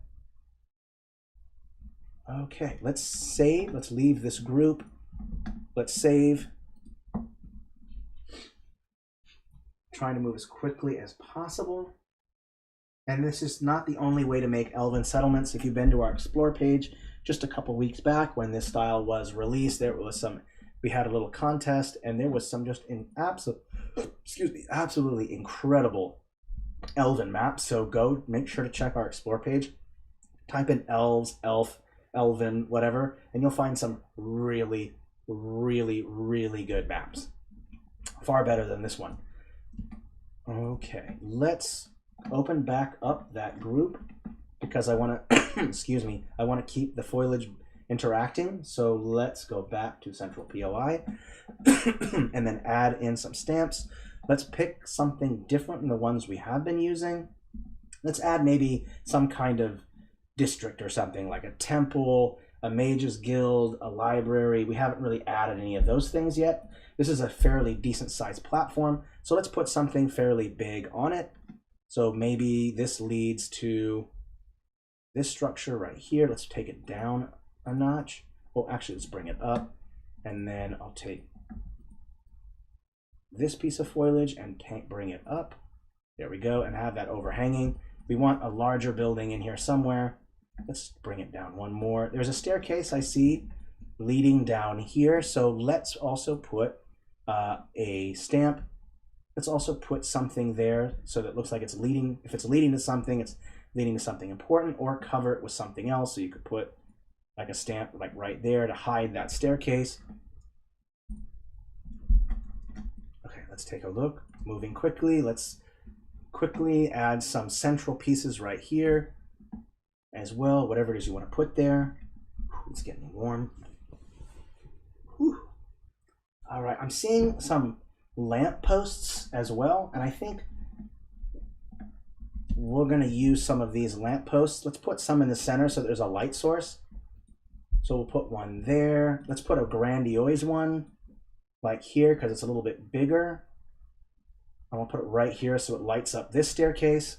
Let's take another one that lights up kind of this area right here, and we're going to put a light source over them as well. Let's put it right here. Let's put another lamp post. Let's think about how we want certain areas to be lit up. Let's light up this area, put a lamp post right here, and let's leave this part right here dark. I want to kind of portray that as being under the water, or not under the water, but underneath that foliage. So let's put one on top of here maybe. I think it should fit up here. Oh, I see, it's a separate layer. Let's go down, escape it, put this on top. There we go. And maybe even use a more decorative one, like this one right here. Put that on top. There we go. All right. Let's zoom out, take a look. Still a lot of open space. That's okay. I want some open space. Again, if you want to make one that's just absolutely massive, much bigger than this, then just build upon the principles that we did in this checklist. If you want something bigger, make multiple trees, multiple points, central points, like create. That's all you have to do is just follow the steps to make a much larger one. And that's really it. I'm, again, just for the sake of time, just making this one small. But if you just follow these steps, at least, you know, my method of doing it, really a lot of people's methods, then this will probably work out to flush out a larger one. To make a larger one, it just means more time. That's it. It's really just as simple as that. Okay, now let's add in some light sources. And I want to add in like something interesting. So if I type in light, let's just actually type and select all. Let's look at the light sources. Do I want them to be, let's maybe do the light sources from Fantasy Battle Maps. I kind of like those just a little better. And then let's think about also what layer light sources are going to be on. So whenever you add a light stamp, I always put it on layer +5. And the reason why is because I like to put whatever filter I have on layers on layer 4, so that way if you're using a night filter or whatever filter you're using, it isn't going to affect the light source stamp, the light stamp, okay? Because you don't want to mitigate, you don't want to mess with the light stamp. Instead, you want to put it up on layer 5 so that whatever filters you have, it doesn't affect it. And the way that I do lights, by the way, is I add one first, a small one on top, like this. There's the first one, and then you add a second one that's larger, like this, and then you place it. And if it's too much, you just drop the opacity, and we'll drop it down. Let's say the big one will be at 75, okay? And then you just have to take those two light sources. I just copy and paste them. V, copy, paste, put it there. Copy, paste, put it there. Copy, paste, put it there. Okay? Now you have some nice light sources on there, and that really helps to make it pop. And then from there, we can decide also shadows. And you can do that by just selecting a stamp. It's set to Object Shadow. And then you just pick the color of the shadow that you want. I'm going to go with black. I'm going to set it to 0. And then I'm going to just put it, go kind of projecting up and away from the light source. And I'm going to put it at full opacity and maybe bring the blur up just a bit. Let's move it this way, bring it back down a bit. So this way it kind of looks like you're projecting a shadow away from the light source. So the way that you're going to do that is really simple, is just think this. Think of all the directions, and then think about where each stamp is in relation to these light sources. Okay, think about that. That is how you're going to decide your shadows. Okay, let's go ahead and delete all those paths just so you get the general idea. So let's remove these paths, my bad. There we go. Same thing with this one right here. Let's just go to Object, Shadow. Pick that color that you want. I'm going to go with black. I'm going to change the settings to 0.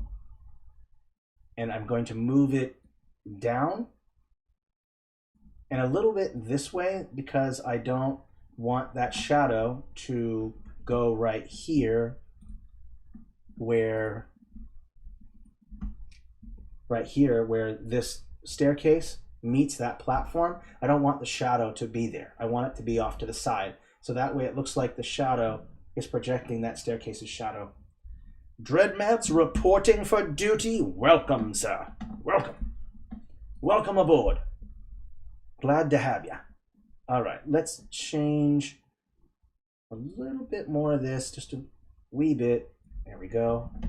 And then I think these shadows look like they are projected that way. So let's open up our group, Central POI, and let's select both of these. Let's change the shadow. I'm going to go a little bit darker. I don't want blue. Let's go 0, 0. Just go 0 to all of them. Bring this one up. Push it a little bit this way. Let's bring it a little bit more. There you go. You can see the shadow projecting away. Let's also select this one and bring the shadow down more. Oopsie. Undo that. My mistake. Oh, I see what I did here. There we go. This one right here. Let's fix that shadow. I goofed it just a hair. Push it that way. There we go. I made a mistake. Don't do what I did. Select this one. We'll go take the shadow down. And you're going to do this to every single, basically every single stamp that you want to have a shadow, unless you want to use the path tool. I'm not going to go there. There's not enough time. But I just want to show you how I would do it. Choose your light source and then have object shadows projecting away from that light source. I'm not going to do it for every single stamp. I just wanted to show you the process. I'll also show you real quick the path tool method of shadowing. I'll just do it real quick. Real quick. I'm not going to do it. I'm going to do it. We'll make up your mind. Are you doing it or not? Okay, I'm going to put a little bit of shadow in. And the way that I do shadows with the path tool is you just kind of pick where the light source is and where the shadow is. Make sure it's set up a layer. And the way to do detailed shadows is, let's make sure the width is all the way up. Let me just take a look at it. Let's change the width. Let's change this. Let's also change that shadow.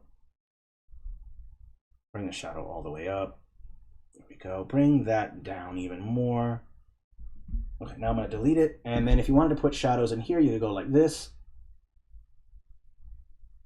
And you're just basically taking this path tool and you're making the shadows projecting away. And you would layer it. So there's that first one. And then you just add another one right on top like this to kind of create the shadowing that you want. Or you want to put more shadow right here. You want to add more shadow into the highlight. You want to make it darker right here. Just keep layering depth. Now this is for those of you who are, power users who want to add more shadow and depth to your map. It is not for everybody. The object, there's nothing wrong with a simpler way of just using object or layer shadow. It doesn't really matter. It just depends on your style. It's up to you. I personally, if you wanted to make really depth and lots of detail with shadows, path tool it out. Absolutely. It works in my mind every single time. Well, there's a lot of things I can't do. Like not follow my own advice. All right, 74 changes. Let's keep plowing through this. Let's go real quick. Thank you, Laura. I appreciate that. That's very sweet of you. Okay. Sweet. Yeah, it's coming together pretty good. Okay, with all these other little things, and I'm at 37, yeah, it is probably going to go for a little while. Just a little bit. But I am the goat. The goat. Brr. Does that mean I have like real big horns and stuff? Am I a mountain goat? Have you seen mountain goats? They're freaking amazing. Giant cool horns, can jump, hop, do cartwheels on mountains. I mean, come on, it's so awesome. Like, who wouldn't want to be a goat? Goats are, they're awesome. Except for the fact that they probably eat everything. Or at least it's portrayed that way in the movies. I don't really know. Okay, let's keep going. All right, now that we have that, I'm going to go ahead and check off the last bit of stuff here. Let's actually just delete the checklist. I don't really need it anymore. So much has been done. So let's just delete the checklist, and we're going to quick fill.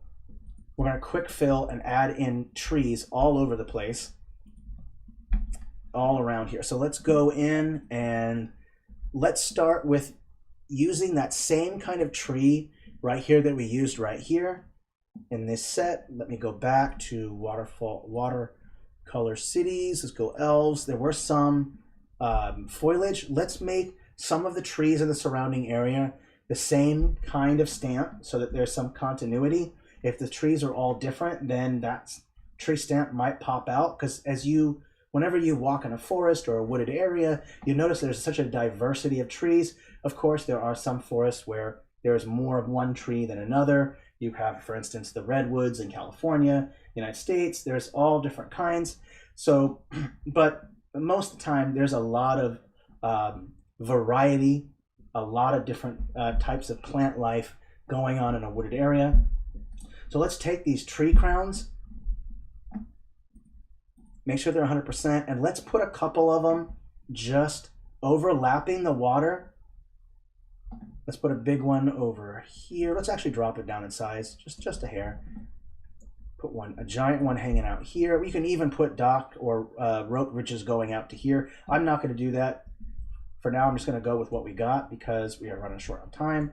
So I'm just going to put some together, and there is what I call that monotony of size issue, and that is that when you have trees, plants of any kind, you know, first put down a large plant that's really big, put a whole bunch of those, and then medium size, and then put them around that, and then a small size. Because if you've walked through a wooded area or through nature, you notice there is such a variety in size too. If all your trees and plants are the same size, it's just going to look so unrealistic. Let's keep going. We're almost there. Let's open up everything and start putting in some trees. Type in tree, and there should be a lot of different options and variation. Let's just start with these ones first, and we'll start at 100%.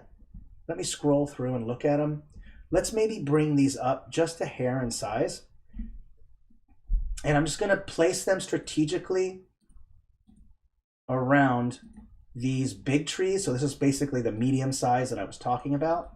So just kind of place these here and there. Don't forget to have them overlapping the water, because overlap is how you also create depth. Just so you know, it's super important to overlap.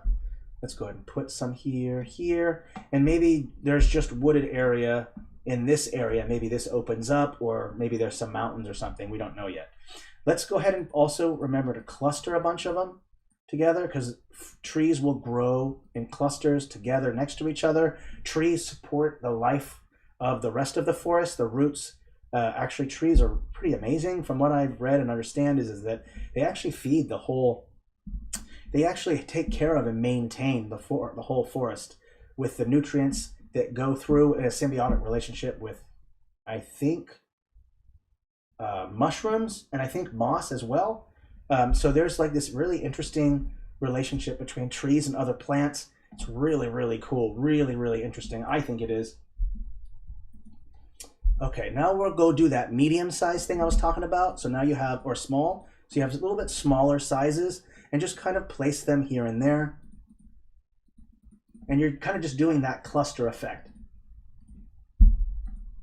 Kind of clustering, and don't forget to leave negative space, open spaces, so you can put something there. Just kind of place these. So this is the tree part. Oops, and these are all at layer 5. Actually, well, these trees are the tallest point, so it's okay to have these on layer 5. But when you go to the point where you're going to start adding bushes, you're going to want to go a layer below, because think about what's taller, a tree or a bush. Well, I mean, in most circumstances, a tree will more likely be taller than a bush. So we're going to put those on a layer below as I make a nice line of random trees in the water. Well, that's nice. Oh, yes, mushrooms especially. I agree, Mike. Mushrooms are like the decomposers. They break down old, dead things and allows nutrients for new things to grow. Mushrooms are amazing. Absolutely amazing. It's called Nat Geo, Discovery Channel, Netflix, documentaries. Bob Ross vibes. Ooh, that's what I want. Bob Ross. Just takes me a minute to loosen up, you know. Loosen up. All right, let's go up and let's put in bushes. I'm going to type in bush because you know you need them bushes. Okay, so now we have bushes. Let's put them at 100%. See how big they are. They're a layer below. And this is the fun part. I like to make large clusters of bushes. So just go ahead and go like this and just go over. And if it's not clustered enough, undo. Go to your density. I'm going to go density up to 124 of this one right here. And let me just see how it looks. So they're clustered together. That works great. They're at the wrong layer too. Let's take them below. Oopsie. What is going on here? There's the bush. Layer 2, density 24. And I'm not going to do an area. I actually want to hand select. So let's just take a bunch like this and make these really large, really interesting cluster formations of bushes. Like this. Put them under the tree so that it looks like there's some depth. And I'm actually going to go up even more in density. Let's just go maybe even higher, 33. There we go. And really go in like this. Just really put in a whole bunch of trees or bushes as you would expect. You would expect a lot of plant life. And you're near water, so you're going to see a lot of plant life. Wherever there's water, you're going to find plant life. So we're going to put in a lot of these. And if you want, you can change the area. I'm going to go maybe change the area to 17. I'm not generally a fan of using the area brush. There sometimes can be lag, and sometimes I don't like the completely symmetrical distances between the stamps, so it doesn't always look good, but I'll do it just to speed things up. When the way that I break this up is by adding individual stamps on around the edges, so it doesn't look like I use the edgy brush. So we'll put this in here. Let's put in a nice one here. This will speed things up. Put one here. Let's go up.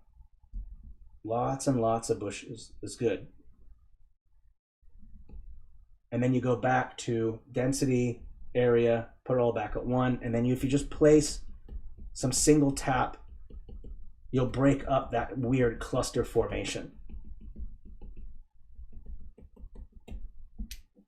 Okay. Yeah, I think the largest mushroom in the world is in the state that I live in Oregon. It's in eastern Oregon, and it's miles, like 11 miles, 11 square miles. It's huge, but it's most of it's underground. That's the largest mushroom in the world, unless it's changed, but it's absolutely crazy. Is it possible to make bushes near the water look half underwater? There is a way, and I will show that. Since you've asked that, Laura, I will do that. And I actually didn't come up with the trick. I think Cheryl did. So I'm just going to give a shout out to Cheryl for actually coming up with the half on the water and the half on land. I'll show you how to do that. Let me first just finish breaking this stuff up. Let me zoom out and take a look. Yeah, I like that so far, and I think I will change up that ground texture as well. And I think we can remove the sketch. I don't think that's no longer necessary. So let's go and just remove the sketch. In fact, there's so many options that I'm just going to type in sketch. Boom, there it is. Press the delete key. Gone. There we go. That ugly old sketch is now gone. Yeah. Oh, 237 is naughty. I'm going to smack my hand. I have been naughty. How dare I? Yes, Cheryl Mumby is amazing. Absolutely amazing. All right, let's take a look here. Okay, Laura, you wanted to see half bush underwater, half not. I'm going to zoom in real close so you can kind of see this. but this is how you would do it. You would do it with flattening. Now, just so you know, when you do flattening, a stamp is no longer available, okay? So first step is just take that stamp. I'm going to press Control-C to copy it. Press flatten to FG. It'll only show up there. Copy, paste, line it up perfectly, then change the blend mode to luminosity, change that saturation and contrast to make it a little bit more like it's underwater. Let's also drop the opacity, okay? Bring it up just a little bit more, bring the opacity up. Let's bring the brightness up, not too much contrast. And then take that stamp and flatten it to the BG. So now you have half underwater, half that. Now obviously this stamp doesn't work well for that, but you get the concept. One stamp, completely same opacity, blend mode, flatten to the FG. The second stamp, change to blend mode luminosity, change whatever the HSB settings are, and then flatten it to the BG. So that is how you do that. I want to go to my history, and instead of trying to just press Control-Z 5 times, I'm just going to go through the history, go down 5 changes, and then I don't have to worry about waiting for the little spinny thing each time I press Control-Z. It's actually better and quicker if you just go straight into here instead of the Control-Z method. I only use Control-Z unless it's one change that I want to make. If there's 20 changes that I made that I don't like, I do not go Control-Z, Control-Z, Control-Z, Control-Z, Control-Z until you drive yourself insane or have an aneurysm. No. Instead, you go through your change history and you pick where you left off and click Restore, and there you go. Awesome. Sweet. Okay, it's going good. Now I also want to change the texture, because what I like to do is mix dirt and grass as you would expect to be. So I'm going to go to that brush tool, go over to texture, turn off my custom assets, and then kind of look at the options that we have here. And you know what I really like to use is alphas, and we'll see if there's any good alphas in here that maybe we can find. Let me take a look. It doesn't look like it. No, not seeing an alpha that would work good here. So instead, I am going to use this patchwork ground, because there's a little bit of gray, a little bit of brown in it as well. Let me apply it to the foreground and just see what it looks like first. All right, yeah, there we go. That brown, I think, is going to help to make that green pop out, because what you have is green on green, and green on green looks weird. It doesn't, in my mind, it doesn't look right. You would expect some variation, some artifacts, grass tufts, all that stuff. All that stuff looks more natural, and it helps to make those really dark green stamps pop out because you have that light brown underneath. And that is what you use. Again, height using contrast. Dark stamp against light texture. That is how you would create contrast, at least in that way. There are multiple ways in art to do contrast, but with Inkarnate, and you want your trees to pop, again, light or texture with a light artifacts in it, or the texture itself is all light, or just using a straight up brown texture if you wanted to as well, which you can do. There should be these brown ones, this light simple brown, or this dark ground dark, and you can put that, like, let's say that you want to show a dark part of a forest, or what's called the interior, the heart of the wood, which is the darkest part. Let's say you wanted to do that, then you would just put in this nice dark brown texture, because you would expect the thicker part to have less light, and so I like to use brown textures to make it pop out. Generally, when I do it though, I don't use it 100%. Texturing for me is a series of multiple brush strokes instead of just one, like I did here. I just used one brush stroke to do all that. I generally like to use multiple brush strokes. It generally works a little better. See you, Carol Beard. Nice that you have you here. Okay, so like I said, as I was saying, whenever I do texturing, I don't go to 100%. Multiple strokes, just like you would in a painting. You're doing multiple strokes to kind of create your composition. That's the same way that you're going to want to blend your stamps in with your texture, with your ground texture. This is that blending thing. We're at that stage where you want to blend in your stamps with that ground texture. So if I put one stroke, you'll notice that there's kind of a light, the brown is just kind of light, and in this darker area I want to make it a little bit darker in here. You can increase the opacity if you want to do less strokes, because more strokes means more work, of course. I want to add maybe some brown in here like this, in this section in here, like that. And let's say that I don't just want light brown, I want to put in that dark texture. This will go up to be to 51 and put in this dark texture underneath this cluster of trees, underneath this dark cluster of trees. And already it starts to come together, that light texture against these darker textures. We'll put the dark texture along this tree as well. And we're also going to change that. Where are we at for time? 7 minutes. Yeah, there's no way we're going to finish this in time. No way. But I am going to try to move as quickly as possible. Let's go ahead and put in these dark textures. And for those of you who just walked in, don't forget there's a playback. And also, you can just watch the stream from the beginning after it, because it is recorded, obviously, and I don't want you to miss anything. Okay, let's just quickly go over it all like this, and then I'm going to take this texture that I like, and I'm going to go ahead and just strategically put it in open spaces. So let me open it up, put a large thing, fit screen.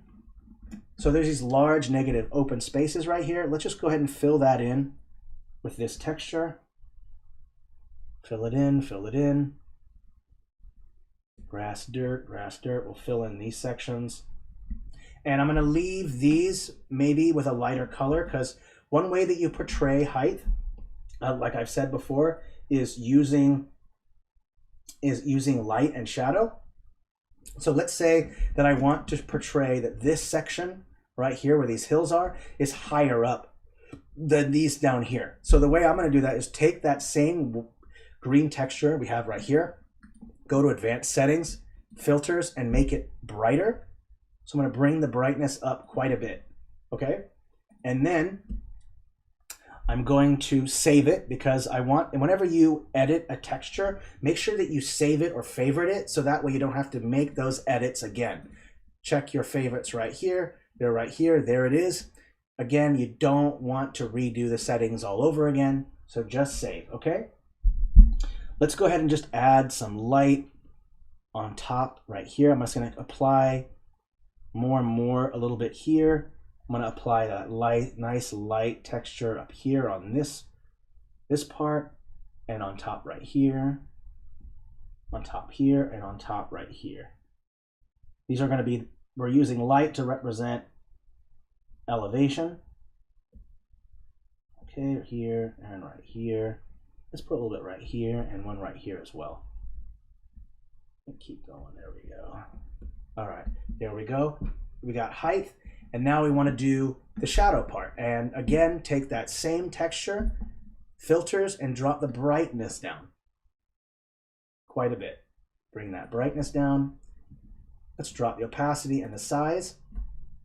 And here we need to choose where our light source is going to be. And for me, personally, I do this all the time. I'm just going to have the light source be going from the top left corner. It's just my default, okay? If you don't want projected shadows, the light source is just at the top, like high noon, then you don't have to worry about projected shadows. But I do want to show how exactly you would put shadows with your cliffs hillside, so that you can show how to create depth. Because right now, there isn't a whole lot to portray the depth with these hills. They just look like they're just hill stamps that are bright on the top, and there's no shadow at the base, okay? So we, again, take that stamp, we took it with a shadow, or this texture, we darkened it, and we're gonna favorite it, right? And we're gonna just put it down real quick, just to see what it looks like. Okay, and we're gonna kind of just go like this, follow the contour of the cliff, like this, just follow that contour, and make sure you keep it continuously applied, because again, multiple strokes means different depth when you apply a second coat of paint, right? So let's do this. Let's have the shadow go all the way out in like this. That's that first step. Second one, apply another one. Just go down. Let's actually just go back to where we were. Bring the size down just a bit. Oh, that's the opacity, my bad. Bring the size down, my bad. And then apply another stroke along the edge here. And this is, we're getting into what's called ambient occlusion. Ambient occlusion is just the shadow that where the ground reaches whatever that object or stamp is, and that we're going to use a dark texture to show contrast, to show that that it's high up. So we're going to do another stroke with a smaller size right here like this, and you're going to put it at the very edge where the cliff or hill retouches the ground. Okay, and you might have to do multiple strokes with that. Let's just do another one like this. Let's do another one. Let's just do a couple more so we can really get that hard edge, and maybe even fill in a little bit like this, have it go out a little bit. All right. Again, this is called ambient occlusion. Where are we at? 59. Okay. I'm going to give it 30 more minutes. I hope everyone's okay with that. Sorry for making it a little bit longer, Philip. I hope that you can man the chat a little bit longer. I hope you're okay with 30 minutes. Okay, so put some shading in here like this. And then let's also add one more larger coat, just right on top. Make sure the size is right. Just like this, and just put it down like this. Just go over the whole thing, just for extra good measure. There we go. And there is your height for that. So it does look like it pops out a little bit. You used the ambient occlusion technique with a little bit of shadow, and then those light textures to show the top part. So again, you're using light to the light parts as the higher up elevation, and the darker parts represent lower to the ground. Okay, so that's how that works. And I'll just I'm not going to worry about doing it to every single one of them. I just wanted to show you how to go about it that way. There are multiple ways to go about shadows. Again, you saw earlier the path tool, flattening, and then adding in your shadows. It just depends on which way you want to go about it.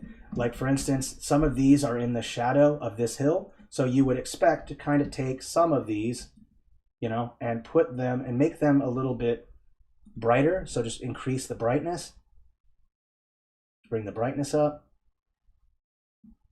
to make it look like these are not in the shadow of that hill. So we can put these in and make these a little bit brighter. And let's zoom in and take a look. Yeah, that looks okay with me. Maybe a couple of them over here too would probably be just a tad bit brighter. There we go. There we go. So now you have at least the illusion of the shadow by just bringing up the brightness of the stamps that are kind of in the light, or just dropping the darkness of stamps that are in the shadow. Frankly, these stamps are already really dark. I feel like just increasing the brightness of them works a little bit better. A little bit longer. All right. Well, I appreciate that. Let's go ahead and put in, I think the shadow will be here, so let's go ahead and put these be a little bit brighter. Okay, these ones can be a bit brighter. Okay, and then just about all of these could probably be a little bit brighter. I'm not going to worry about that for now. I just wanted to make sure you get the general idea that unless you flatten your texture painting, your texture shadowing will only show up on the layers. With the FG or BG layer, it won't show up on your stamps. So if you're really into really in-depth shadowing, without flattening, do the path tool. Path tool can be complex depending on how big you want your shadow to be. If you don't want to worry about all that, you just want to paint in your shadows, flatten the whole dang map and then come in with that brush tool and just brush in all your shadows. I did that with one of my campsite ones. So flattening is one technique, so is the path tool. And it's all up to you which way you want to go about that. Figure out what style works best. And for me, I picked deciding on what I want or what I'm in the mood for. Sometimes I want to do it this way. Sometimes I want to do it another way. That's entirely up to you. Okay. All right. 83 changes. Save. 2 minutes after, I think we're making good time. We're doing okay. I think we should add in more forest stuff. Let's put some stuff on those hills. Let's put some stuff around the edges, like maybe some docks and maybe some little structures, and then we'll figure out what we want to put on the high parts, the higher elevations. Okay, yeah, yeah. Overall, I'd say it looks pretty good.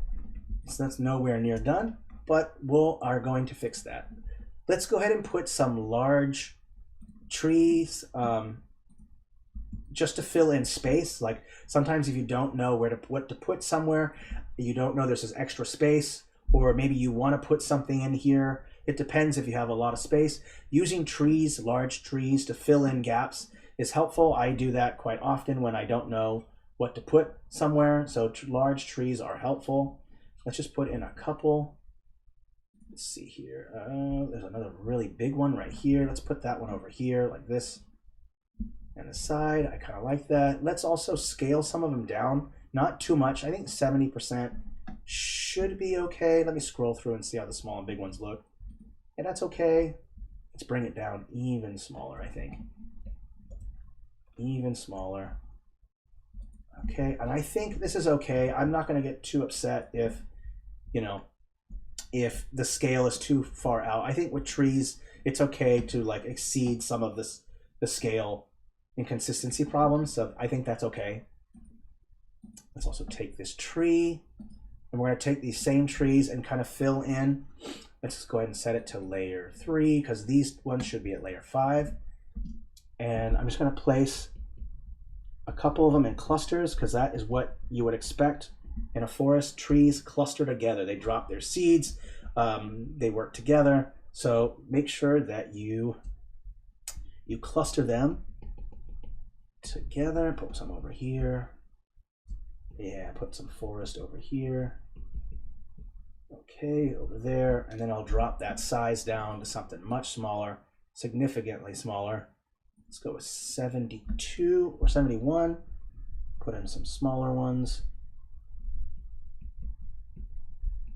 And we will also play around with textures as well. And don't forget to leave some negative space, like some negative space in here. You'll see this negative space right here. This could work great for maybe a road.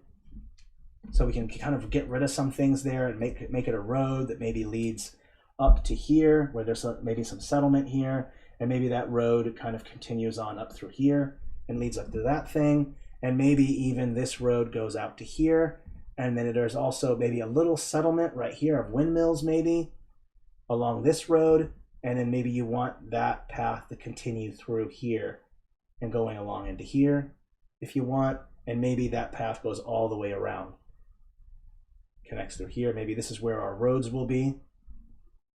Oopsie, that didn't work. Like this, so maybe our roads will be like this. We can take a look at our routes, access, so we want to think about access point, flow of traffic. I think overall this looks pretty good. I think we'll go with that. Let's just go ahead and select these paths and delete them. We do not need them anymore, but you get the general idea where the roads are. Okay. Let's take a look. Bum, bum, bum. Yeah, let's make a road. I'm gonna start with whenever I make roads, I generally stick with a lighter texture, like a very, very light texture. Let's go with this sand plane right here. Let's set it up at a higher opacity, small size, and let's just see what it looks like when I apply it. Let's go up even higher. Let's just go to 100% and just see how it looks. This might not work well for a road. Let's just find out first. Let's just first make it and see how it looks. Actually, I'm okay with that texture. I think that looks okay. Let's bring the opacity down. As the farther you get away from the city, in my mind, the road becomes a little less maintained. So it's okay to start having the road kind of bleed off a little bit. And you just do little single clicks to kind of create a roughness, make segments of the road missing. That's what I like to do. If there's a fork in the road, let's put emphasis on the fork. have the road go out. And if you want, you can go over again like this. Oopsie, that's not what I wanted. Let's go back, texture. I think that looks good. Let's go back to recently used. It's still there, perfect. Okay, let's continue that road going up into here. Let's go back to 100% actually. To here, and then have a road go up to here like this. Let's take a step back. So far, so good. I like that light. I really like that light road color. It really helps to make the trees pop out using that contrast, dark against that light. That's, if you want something to pop out, dark and light is the way to do it, contrast. Okay, let's keep going. And I'm gonna have the road kind of just break off a little bit, and I'll fix that by just dropping the opacity. We'll fix this road going like this, up through here, and around through here. And we'll go back over that with this texture, drop the opacity, and we'll just go ahead and try to hide some of this road part because the edge is so hard. Oopsie, I want to use that darker green actually. My mistake. There we go. Just go over it a couple strokes. Oopsie, it's still too high actually, but that's okay. We'll go down here, go over here, take care of this. And what makes a road realistic to me is when you break it up a bit, you know, like have sections of the road missing, line it with bushes, do the color that you decide to choose. All those things play an impact on how your roads are going to look. So think about that. I'll show you what I do with the bush lining. First, I'm going to go over real quick and just kind of delete any of these kind of bushes that are kind of in the way of the path. This is why it's good to maybe think about your path in advance. But hey, nobody's perfect, right? Okay, this one can be moved over to here. We don't want it to be in the middle of the path. Let's just delete all of these ones. This one. We're going to put some structure. We'll put a structure in there. What am I at? 10. All right. All right, that looks good. Ooh, there's a whole bunch of stuff covering this road right here. Eesh. We're going to get rid of that.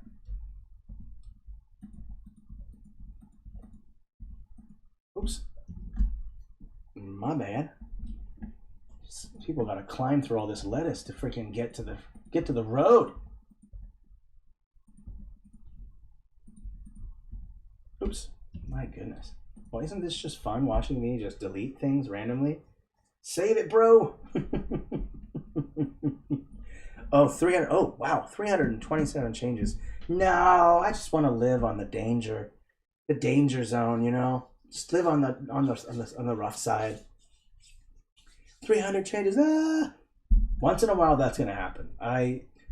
You get so caught up in what you're doing, and then you're like, wow, 400 changes later. Happens a lot when you're doing texturing, when you're doing texturing is one of them, and then also putting down bushes and trees, because you're putting down a lot of them, like in this map, then clearly you're going to have a lot of changes build up real quick, and that's okay. I just don't want to scare the piss out of our users by not saving. We don't want to lose this work. Okay, I'm also going to just clear out all these. There we go. Ha ha. Get rid of you. There you go. Get out of here. All right. Happened to me a lot? Yes, I totally understand, Mike. Absolutely. This happens to me all the freaking time. Like, how did I get all these changes? Like 12 minutes. Okay, I think we're doing okay. Let's take a look. Yep, road looks good. Road looks good. Let's line it with some bushes, just so you know what I'm talking about. I do this all the time. This is just me. I absolutely love lining my roads with bushes, and the reason why I do that is because it highlights the bush. You know, it's basically or not the bush. It's highlighting the road.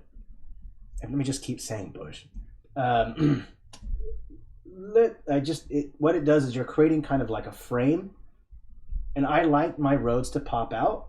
because, you know, I mean, roads are the things from space, you know, or from, if you're on your airplane flight, you're flying over to Hawaii or wherever you're going, you know, you can see roads in your flight. They're very distinguishable. You can see them on top of, you know, amongst other things. But roads, for me, on an aerial flight or from a bird's eye view, I really like to frame my roads so that you can see where they're at. And you can see framing them makes you really see where they go. And you don't have to make these completely rigid straight lines. Just add a couple here and there to emphasize the road. You know, you can put 1, 2, 3, one here, one like this. It's just to show, just to highlight or to frame your road so it makes it pop out. So far, this is looking pretty good. I'm really, really enjoying it. I think what we want to do now is let's try to play with our mask effects to kind of get to maximize the effects of the water and the land. So if we go to the mask tool, M key, advanced settings, I want to turn off the stroke. I actually don't like the stroke at all. So I'm just going to remove the stroke. That will remove that thick black line that's on the edge. Let's go ahead and take a look and just turn off our outline. We don't really need that either. Let's go with that outer shadow, which is going to be that white shadow right here. I am going to boost that up just a little bit to create kind of a little bit of a glow around the water. Let's go just a little bit more. And then I'm also going to go to that inner shadow, which is that black shadow along the edge there. And I'm also going to make that a bit thicker and blur it out even more and probably use a different color. Probably use a different color. Let's see where we are at 8. Let's go with maybe a yellowish color. Just see how that looks. Way too bright. Let's drop that opacity down quite a bit. Let's bring it down even more. And let's maybe switch it up with maybe a brownish color. Let's go with orange. Bring it into that range. Yeah, that's all right. And then let's drop the opacity quite a bit. Quite a bit. Just a hair higher. Okay, I think that looks good. And then I want to add ripples as well. Let's go zoom in and look at our ripple options. Ooh, 5 to me is too much. It's something more I would associate like on a world map or something. But for ripples on a top-down battle map, then I generally like to either go with 1 or 2 count for the ripples because too many just looks odd to me. That's just my opinion. And then also, I'll show you a really cool trick on making something look like it looks like it's in the water and there are ripples emanating from it, is to go ahead and take the add mode of the mask tool, go to about 3 or 1 or 2 size, and let me just go underneath this boat like this, and you'll see the ripples and that light water effect. And I'm going to do that on all the poles like this, so it looks like there's ripples affecting each one of these. So I'm not going to do every single one, but I just want to show you what I do to kind of make it look like there's a ripple effect underneath the boats, underneath the dock, underneath the things, and it keeps basically what I'm doing is just hiding the mask part, but the mask effects are still being seen, but it's hidden by the boat, the land part, and that to me looks really nice. It might not float your boat for everybody, but I personally do like doing this, and it is time consuming because you're going to do everything that's in the water with this. I'm doing all these little single clicks to try to get every single one of these posts that are in the water, because those posts on a dock are what are in contact with the water. So I'm going to do that. So just do every single one of these, or dang close to every single one of these. I don't want to take too long, but just want to get you the general idea. You could even put them along here because these probably have stilts too. Here, along here. Okay. So you get the general idea. And also, I actually am going to change the gap. I think the gap is a little too thick. So let's bring the gap down because it just looked really weird. So let's go to 0.2. Let's go with 1. I think that's good. That gap length looks pretty good to me. I'm satisfied with that. Before someone mentions to me that I need to save, I'm going to do that. Yeah, and too, I like the white effect. It kind of looks like it just, I don't know. There's something about, I actually don't know what the name of that effect is, but you've got the mask effects also affecting the stamps. So I actually think that looks good, but it is hard to kind of get the mask settings right on that. All right, so far I kind of like that. Let's also clean up these edges right here. These edges just look really weird. So we're gonna go with the mask tool, M key, go add, go with the, let's see here, let's look at the size of the brush. That's about right. And I'm gonna remove any weird, odd, irregular kind of shape and try to smooth out any lines that I find in my moon lake. So I think that looks okay. That looks okay. Let's just take a look and make sure there's not any irregularities. That looks okay. That looks okay. And sometimes it's fun to add in some small islands. So I'm going to go with just a small brush like this and go in. Actually, I'm going to use it a little bit bigger. Let's go with 3 like this. And I'm going to create, and this doesn't always look good. Ooh, wow, this is slow to do this. Ooh. Loading slow.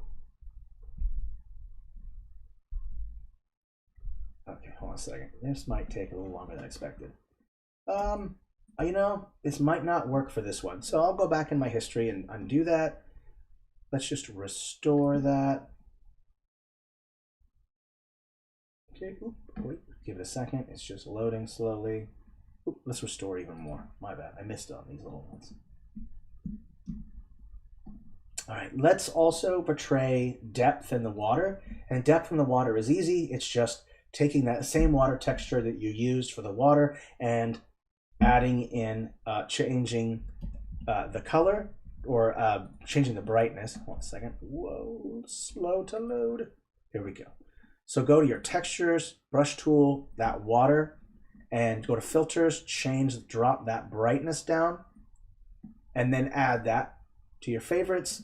So that way you don't have to change that setting again.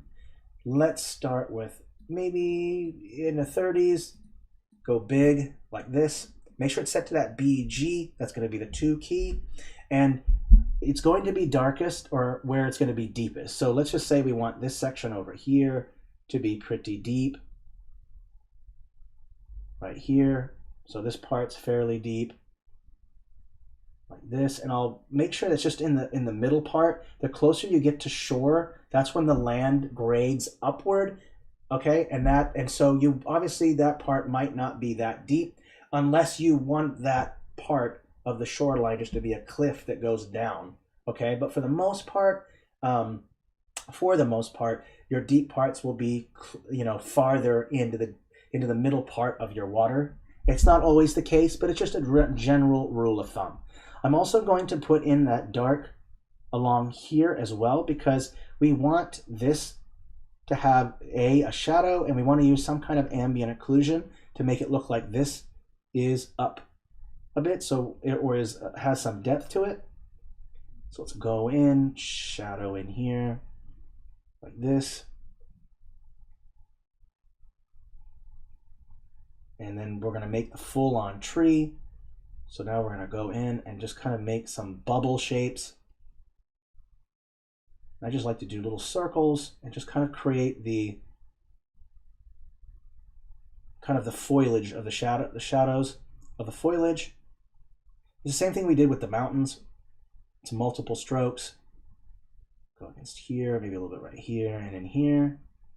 Okay, and then we'll go and do that again. Let's just put more right here, and it's going to be darker, of course, as you would expect, because you're adding it more onto it because the opacity is not at 100%. Again, exact same thing that we kind of did with the mountains. Same concept. With those hills, sorry, the hills. Okay, and then we'll bring it down a little bit more, and we want to focus on really getting some harder color. Let's go up to 69. And then just make sure that I get the nice darker parts along here. And here, and there are some, I've noticed that there are some stamps underneath, so that might affect how dark that gets. So if you want, you might have to flatten those roots. And so the way to do that is to type in roots. And let's just go ahead and flatten these to the BG layer. And by doing that, now I can paint over them, because you can see a bit of an issue right here where it looks a little lighter. And we don't want to do that. We do want to make sure that we're getting the shadow going over the roots, because the roots are underwater. Okay, and then let's go up even higher and let's make it even darker so we can get that ambient inclusion in along the edge. So make it nice and dark. Get this hard edge. Let's go to 10, no, even lower than that. 6, and just go with that hard shadow along that edge so you can get that ambient occlusion in. Get that nice hard edge, hard edge. Yeah, get that hard edge in, looks good. Yeah, and if you want, we can even add just a little bit layer, a little bit darker, just to get it in there. Oopsie, that was an accident. Oopsie, I did not want to do that. That wasn't my bad. Let's just single undo that. I think it should be okay. And we'll go over here like this. There we go. And get that shadow in. Anyway, I think for now that's okay. There's obviously can be a little bit more to it than that, but I think for right now that's okay. And we still want to go in here as well and kind of make this a little bit darker. So I'm just going to first start with one glob like this. And this kind of represents the darker part. And then after you've done that main glob, then just do some single clicks to create a transition between those globs, the darker and the lighter blue. Just little single clicks. And what that does is it kind of creates this transition. And then we'll also put it one more, a little bit darker in here, right here. There we go. And then if we want, we can add in our, let's see here. What do we have left?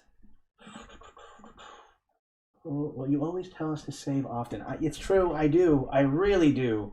And then I don't do it. Isn't that marvelous? Isn't that great? Like, hey, do as I say, but not as I actually do. Don't do that. 108 changes. I'm saving right now. I promise. I swear. I am doing the saving. Hey, 25 minutes. Oh my goodness. There's no way I'm going to get it done in time. Okay, so now I have to use a way to just quickly fill in the rest of this stuff. So we'll quickly put in some buildings, maybe just about 5, 10, 15 more minutes. Philip, can you handle the chat for just a teeny bit longer? I pinky swear. Okay, yeah, I'm okay with this. Yeah, this looks good. Got those waves in there. That looks good. Yep, okay. Let's just go ahead and fill in these last areas with a texture that looks good. And then maybe the rest of that could be like crop or something. I think crop might work well. Let's just put in maybe, oh, you know what? Maybe let's put in some rock stuff. Let's put in some rocks real quick.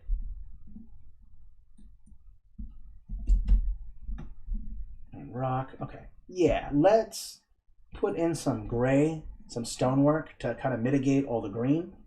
I think that what would be kind of fun. So I'll real quick, just throw in some maybe like a rocky circle or something, like a stone circle or something, a bunch of rock.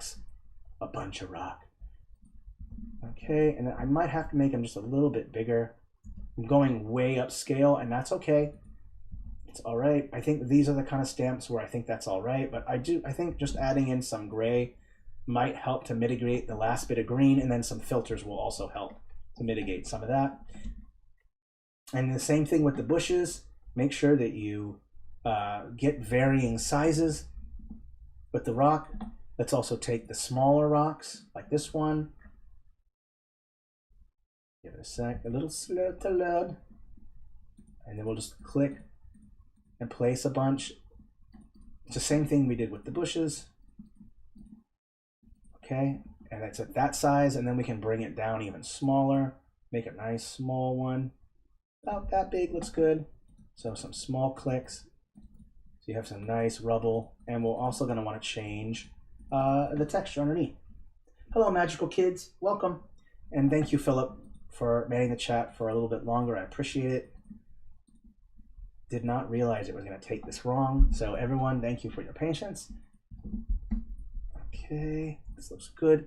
And now I'm going to start with making kind of a gray texture that's going to be underneath.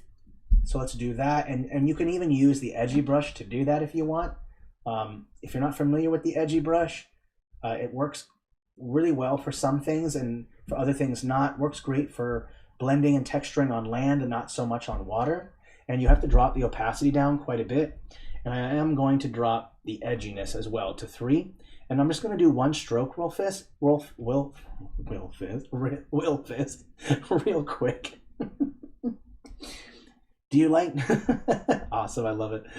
So I'm just going to apply this gray texture like this, and I'm going to put it underneath. And you'll kind of see a little bit. You can kind of see just a hair. Let me bring it up even more so you can kind of see it better. You'll see that there's some really interesting edgy shapes when I do this. So I'll just keep applying. You want to get that gray in there because you want to keep whatever the material of the stamp is, you want a general color to be the same. So like I'm using kind of this gray, and then, well, it looks weird at first, it looks kind of globular, but we're going to use some other textures as well to blend it in together. So we've done that part. Let's also add in some, let's see if we can find a stone texture. This alpha texture should work good right here.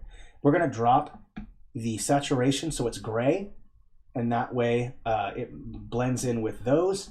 Let's bring the opacity up, and I'm going to use the soft brush instead of the edgy brush. And underneath, just going to paint a bunch of stone. Let's go up even more. There we go, a little bit more stone, a little bit more stone. And then last but not least, we're going to put in some cracked ground, and there should be some interesting cracked ground textures. Let me see if I can find that. One sec. Gravel. Nope, that's not it. Okay. All right, so now we're going to cheat just a little bit. We're going to use a stamp from a different style. Let's go to Watercolor Battle Maps. And I don't mind using Watercolor Battle Maps because it's really the same style, just scaled up much larger. There's this dungeon cracked ground right here, and you're probably going to have to change the size of it. About that big. Let's drop the opacity, and let's just pretend like maybe there's some cracked ground going on here like this. I don't recommend using a lot of it, just a little bit like this. There we go. And we have that nice cracked ground for transition. There we go. That looks good to me. And then I'm just going to quickly put in a whole bunch of trees, fill in this negative space. So I'm going to copy paste, throw this big one in here, right here, throw in another large one right here, just to kind of fill in that space. Let's go ahead and add in some trees. I'm just going to single click it for now. And I'm going to try to have the trees kind of circling around. And I'm also going to put some trees here to kind of cover up the circle from the city. The only way to really see it is to be higher up, and you can kind of see these stone circles, or this stone circle. It's not really a circle, but close enough. In here, yeah, 257 changes. Ah! Okay, and then also let's put in some small bushes as well. Just go in real quick. Just kind of put them all in here. I'm gonna go real fast. All right. Okay, here we go. All right, sweet. I think that looks pretty good. And this part can be left, I think, this part can be left alone. Maybe add in that texture we used earlier, this kind of brown one right here. Change the opacity, And I'm going to put this brown dark texture underneath. Here and here. Then we'll get to my favorite part, some texturing. I love me the texturings. Texturings is fun. I will add a little bit in here too. Here, a little bit of dirt in here. There we go. Okay. And I think we'll add in some last buildings real fast, and then we'll call it good. And as I'll keep saying, real fast, real fast, real fast. I'll get rid of it this fast, much faster. No, we're going to be here for 20 more hours. Okay, let's put in some buildings here. I'm going to go ahead and put a couple buildings in right here along this ledge. Okay, because I don't want to only have civilization be on here, because it really is kind of small. It's not a very big thing. I mean, obviously for the sake of, you know, the stream, but obviously you're going to want to if you want to make something bigger, you can. I just want to put in some buildings in here because I think it would look weird if I didn't add some on the outside, some kind of civilization. Okay, put some here. I'm making them relatively small buildings because it's not like it's a large, like it's an important district. It's just, I guess, just regular common people living. Not sure, just depends what you want. Okay, there we go. And then let's also take that same path texture, and we're going to make some small paths leading to some of the structures leading from the big path. So from here, right here, going right here, maybe one going to here, going across. There's going to be a lot of foot traffic, so expect a lot of different little paths leading to the section right here. Here too, add some paths going in, maybe one along here, one going in here, and we'll go do the same thing here, add in a path. That's set up with the path just fine. Let's set in a path that goes into here. Let's fill in this whole section. Path going into here, there we go. Let's take a step back. 317 changes, yikes. Maps. Yeah, maps. Gosh, they just take so much longer. Woo! Okay, awesome. It's looking so good. I'm enjoying it so far. I think it looks all right. I think what we'll do now is just, I think you got the general idea of what we wanted to do. We went through that checklist. Let's also go ahead and just jump right into filters.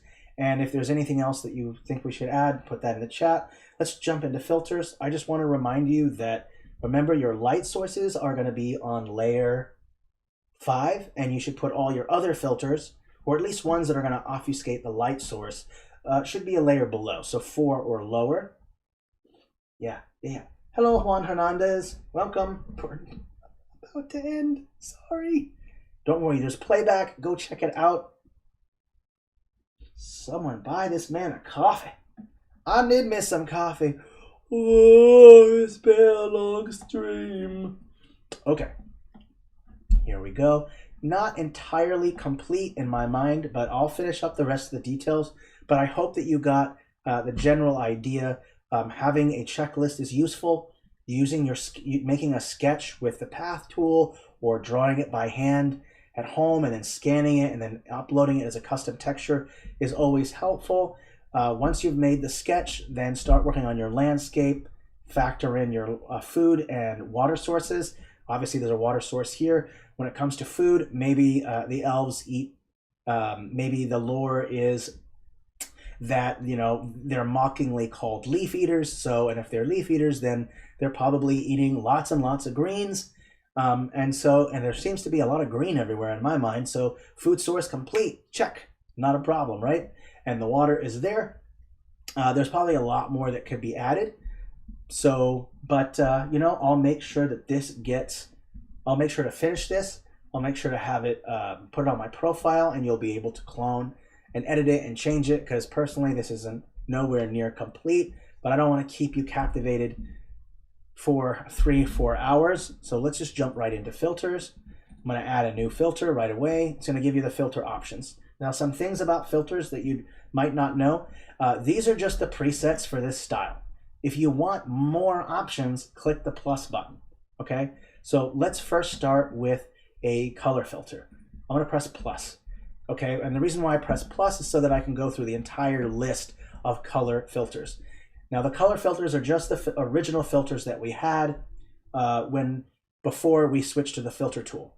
And clarity is my first choice because clarity really makes things pop out. So you see how kind of subdued and kind of not very bright this is. By punching in that clarity, you're causing it to become a bit brighter. It's going to become a little bit more crisper. So I'm going to bring that clarity up to around 50%. That's really going to make those greens pop, and I really like that.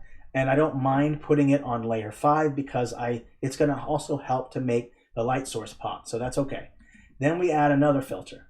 Do we want to make this a night scene? Do we want to blur more of the colors? Do we want to add a hint of red because there's just so much green? Maybe we want a warmer color to kind of mitigate that green, so you could go with maybe like a red sky filter, and it kind of brings in some of the red, brings out some of those browns from the wood, from the platforms, and from the docks, so that kind of helps to make it.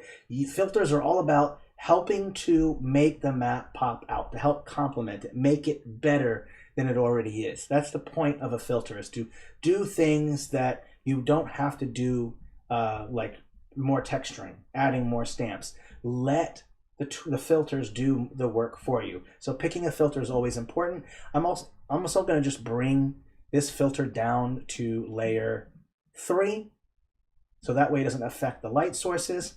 And I do like a little bit of that red. I'm also going to add some more artifacts by going into that texture filter. Click that plus button, open it up. Now you're going to see there's not a whole lot of options here. That's okay. Click that search all styles toggle, and then you'll check the left panel when it's done loading all the art, and you'll notice all the styles pop up in the left panel. So you're like, ah, there they are. And there's a couple filters I like to use. One is a parchment filter, and it's called Old Paper. Now, it's not designed to be used for this style. So you're going to have to change it. The settings are not set. So first, you're going to use overlay. And what you'll notice is there's a lot of artifacts popping up. You'll see the artifacts in the water. Watch what happens when I turn it off. Let me put it to 0, or to not show it. You see, all that does is add more artifacts, and it's a little too much. So I usually like to drop it down just a little bit. And now you still have some of these old paper artifacts in the water, and it does more work for you. Instead of having to apply 30 new textures to get more artifacts on the map, use that old paper texture with the overlay blend mode to add more artifacts to it. That is how I generally do it. And I'm going to bring it down a layer as well. I don't want it to be affected by the light sources. So I'm actually going to bring it down all the way to where it only affects the FG and the BG layers. So I'm going to take it down to layer -5. And when you take it to layer -5, it's only going to affect the texture, or affect the BG and FG layers instead of the stamps. Also, I would recommend repeat instead of stretch, because if you do stretch, you'll see right here in the darker area some line work. But if you go to repeat, you won't see those lines as much. So old paper, overlay, 5 opacity, magic. I do it on almost all my maps. I just like to do that because, again, less work. Let the tool do the work for you. Don't try to mix 40 textures when all you have to do is just apply one filter, right? So work smarter, not harder. And then the last thing is we could add in more filters if you wanted to add in maybe a vignette, or you want to add some clouds. I personally like using a vignette because it'll darken out the corners. And especially if you don't have a lot going on in your corners, look carefully here. There's not much going on in this corner, this corner, this corner, or this corner. So adding in a vignette can help to make the center of the map pop out more. So let me go over to texture filters, open that up, click this open, and I'm going to go ahead and click all the styles and look for vignette. And there should be a vignette right there. There's vignette. Okay, and right away you'll notice those corners get dark. Let's try bringing it up maybe a little bit more. Okay, and what that does is it's using that dark contrast in the corners to force your eye to go into the center where all the action is. All the action is in the center. It's where the main POI is, where the docks are, where the water is, where the roads, the trees. So using that vignette is really helpful if you want to make whatever's in the center of your map pop out more. And I use vignette in a lot of maps, and they work great in night scenes too. So that way you can put your light source in the center of the map or close to the center, turn on maybe a spotlight filter, and then turn on that vignette to kind of push out. So I'm going to call it good here, and that's it. But I will explain what I would do further outside when I turn this off. When I go to work on this off screen or off recording, I will probably add in some more trees and bushes and line up this road right here. I'll probably put another road in here and probably another road right here. And then put some buildings there. And then I'll probably put some buildings here and in here. And then something important should probably be in this stone thing. But because there's just so much, there seems to be not much going on right here. And having negative space, not much going on, is nice if you want to focus on this. But I would expect a little bit more civilization in these negative spaces. So that's what I'll end up doing off screen, because we are officially at 2 hours, 45 minutes. And all of you have lives, children, partners, jobs, school, and other things to be working on. So I don't want to keep you. So I will save this. I will change it off screen, and I will put it to my profile where you can clone and edit. Thank you, C. Jade Watts. Thank you so much. I appreciate it. Yeah, vignette on night, as Cheryl SL Mumby is saying, is just magic. Magic. All right, I'll let it save. All right, well, if there's any questions, I can wait just a few minutes to answer those in the chat. If not, then I will take my leave, take my lunch. I'm going to eat some delicious food and put it in my mouth. I'll be sure to give you more details later. All right, well, no questions yet so far. Thank you, Laura. Really glad that you were here. Thank you, Philip, so much for moderating the chat. This unruly bunch of chatters, them naughty. You've all been so bad. No, you've been wonderful. You're all wonderful. Thank you, Becca. Thank you, Cheryl. Thank you, Mike. You guys are freaking amazing. I can't wait to do the next stream and have you there. Just a reminder, don't forget the Monster Token stream that was on Monday on Discord. That will be added tomorrow, 10 a.m. PDT. Okay, so look forward to that. Just in case if you missed it, you can watch it. Awesome. All right. Well, thank you so much, everybody, and I will see you in the next stream. Wiedersehen. Cheerio. Goodbye.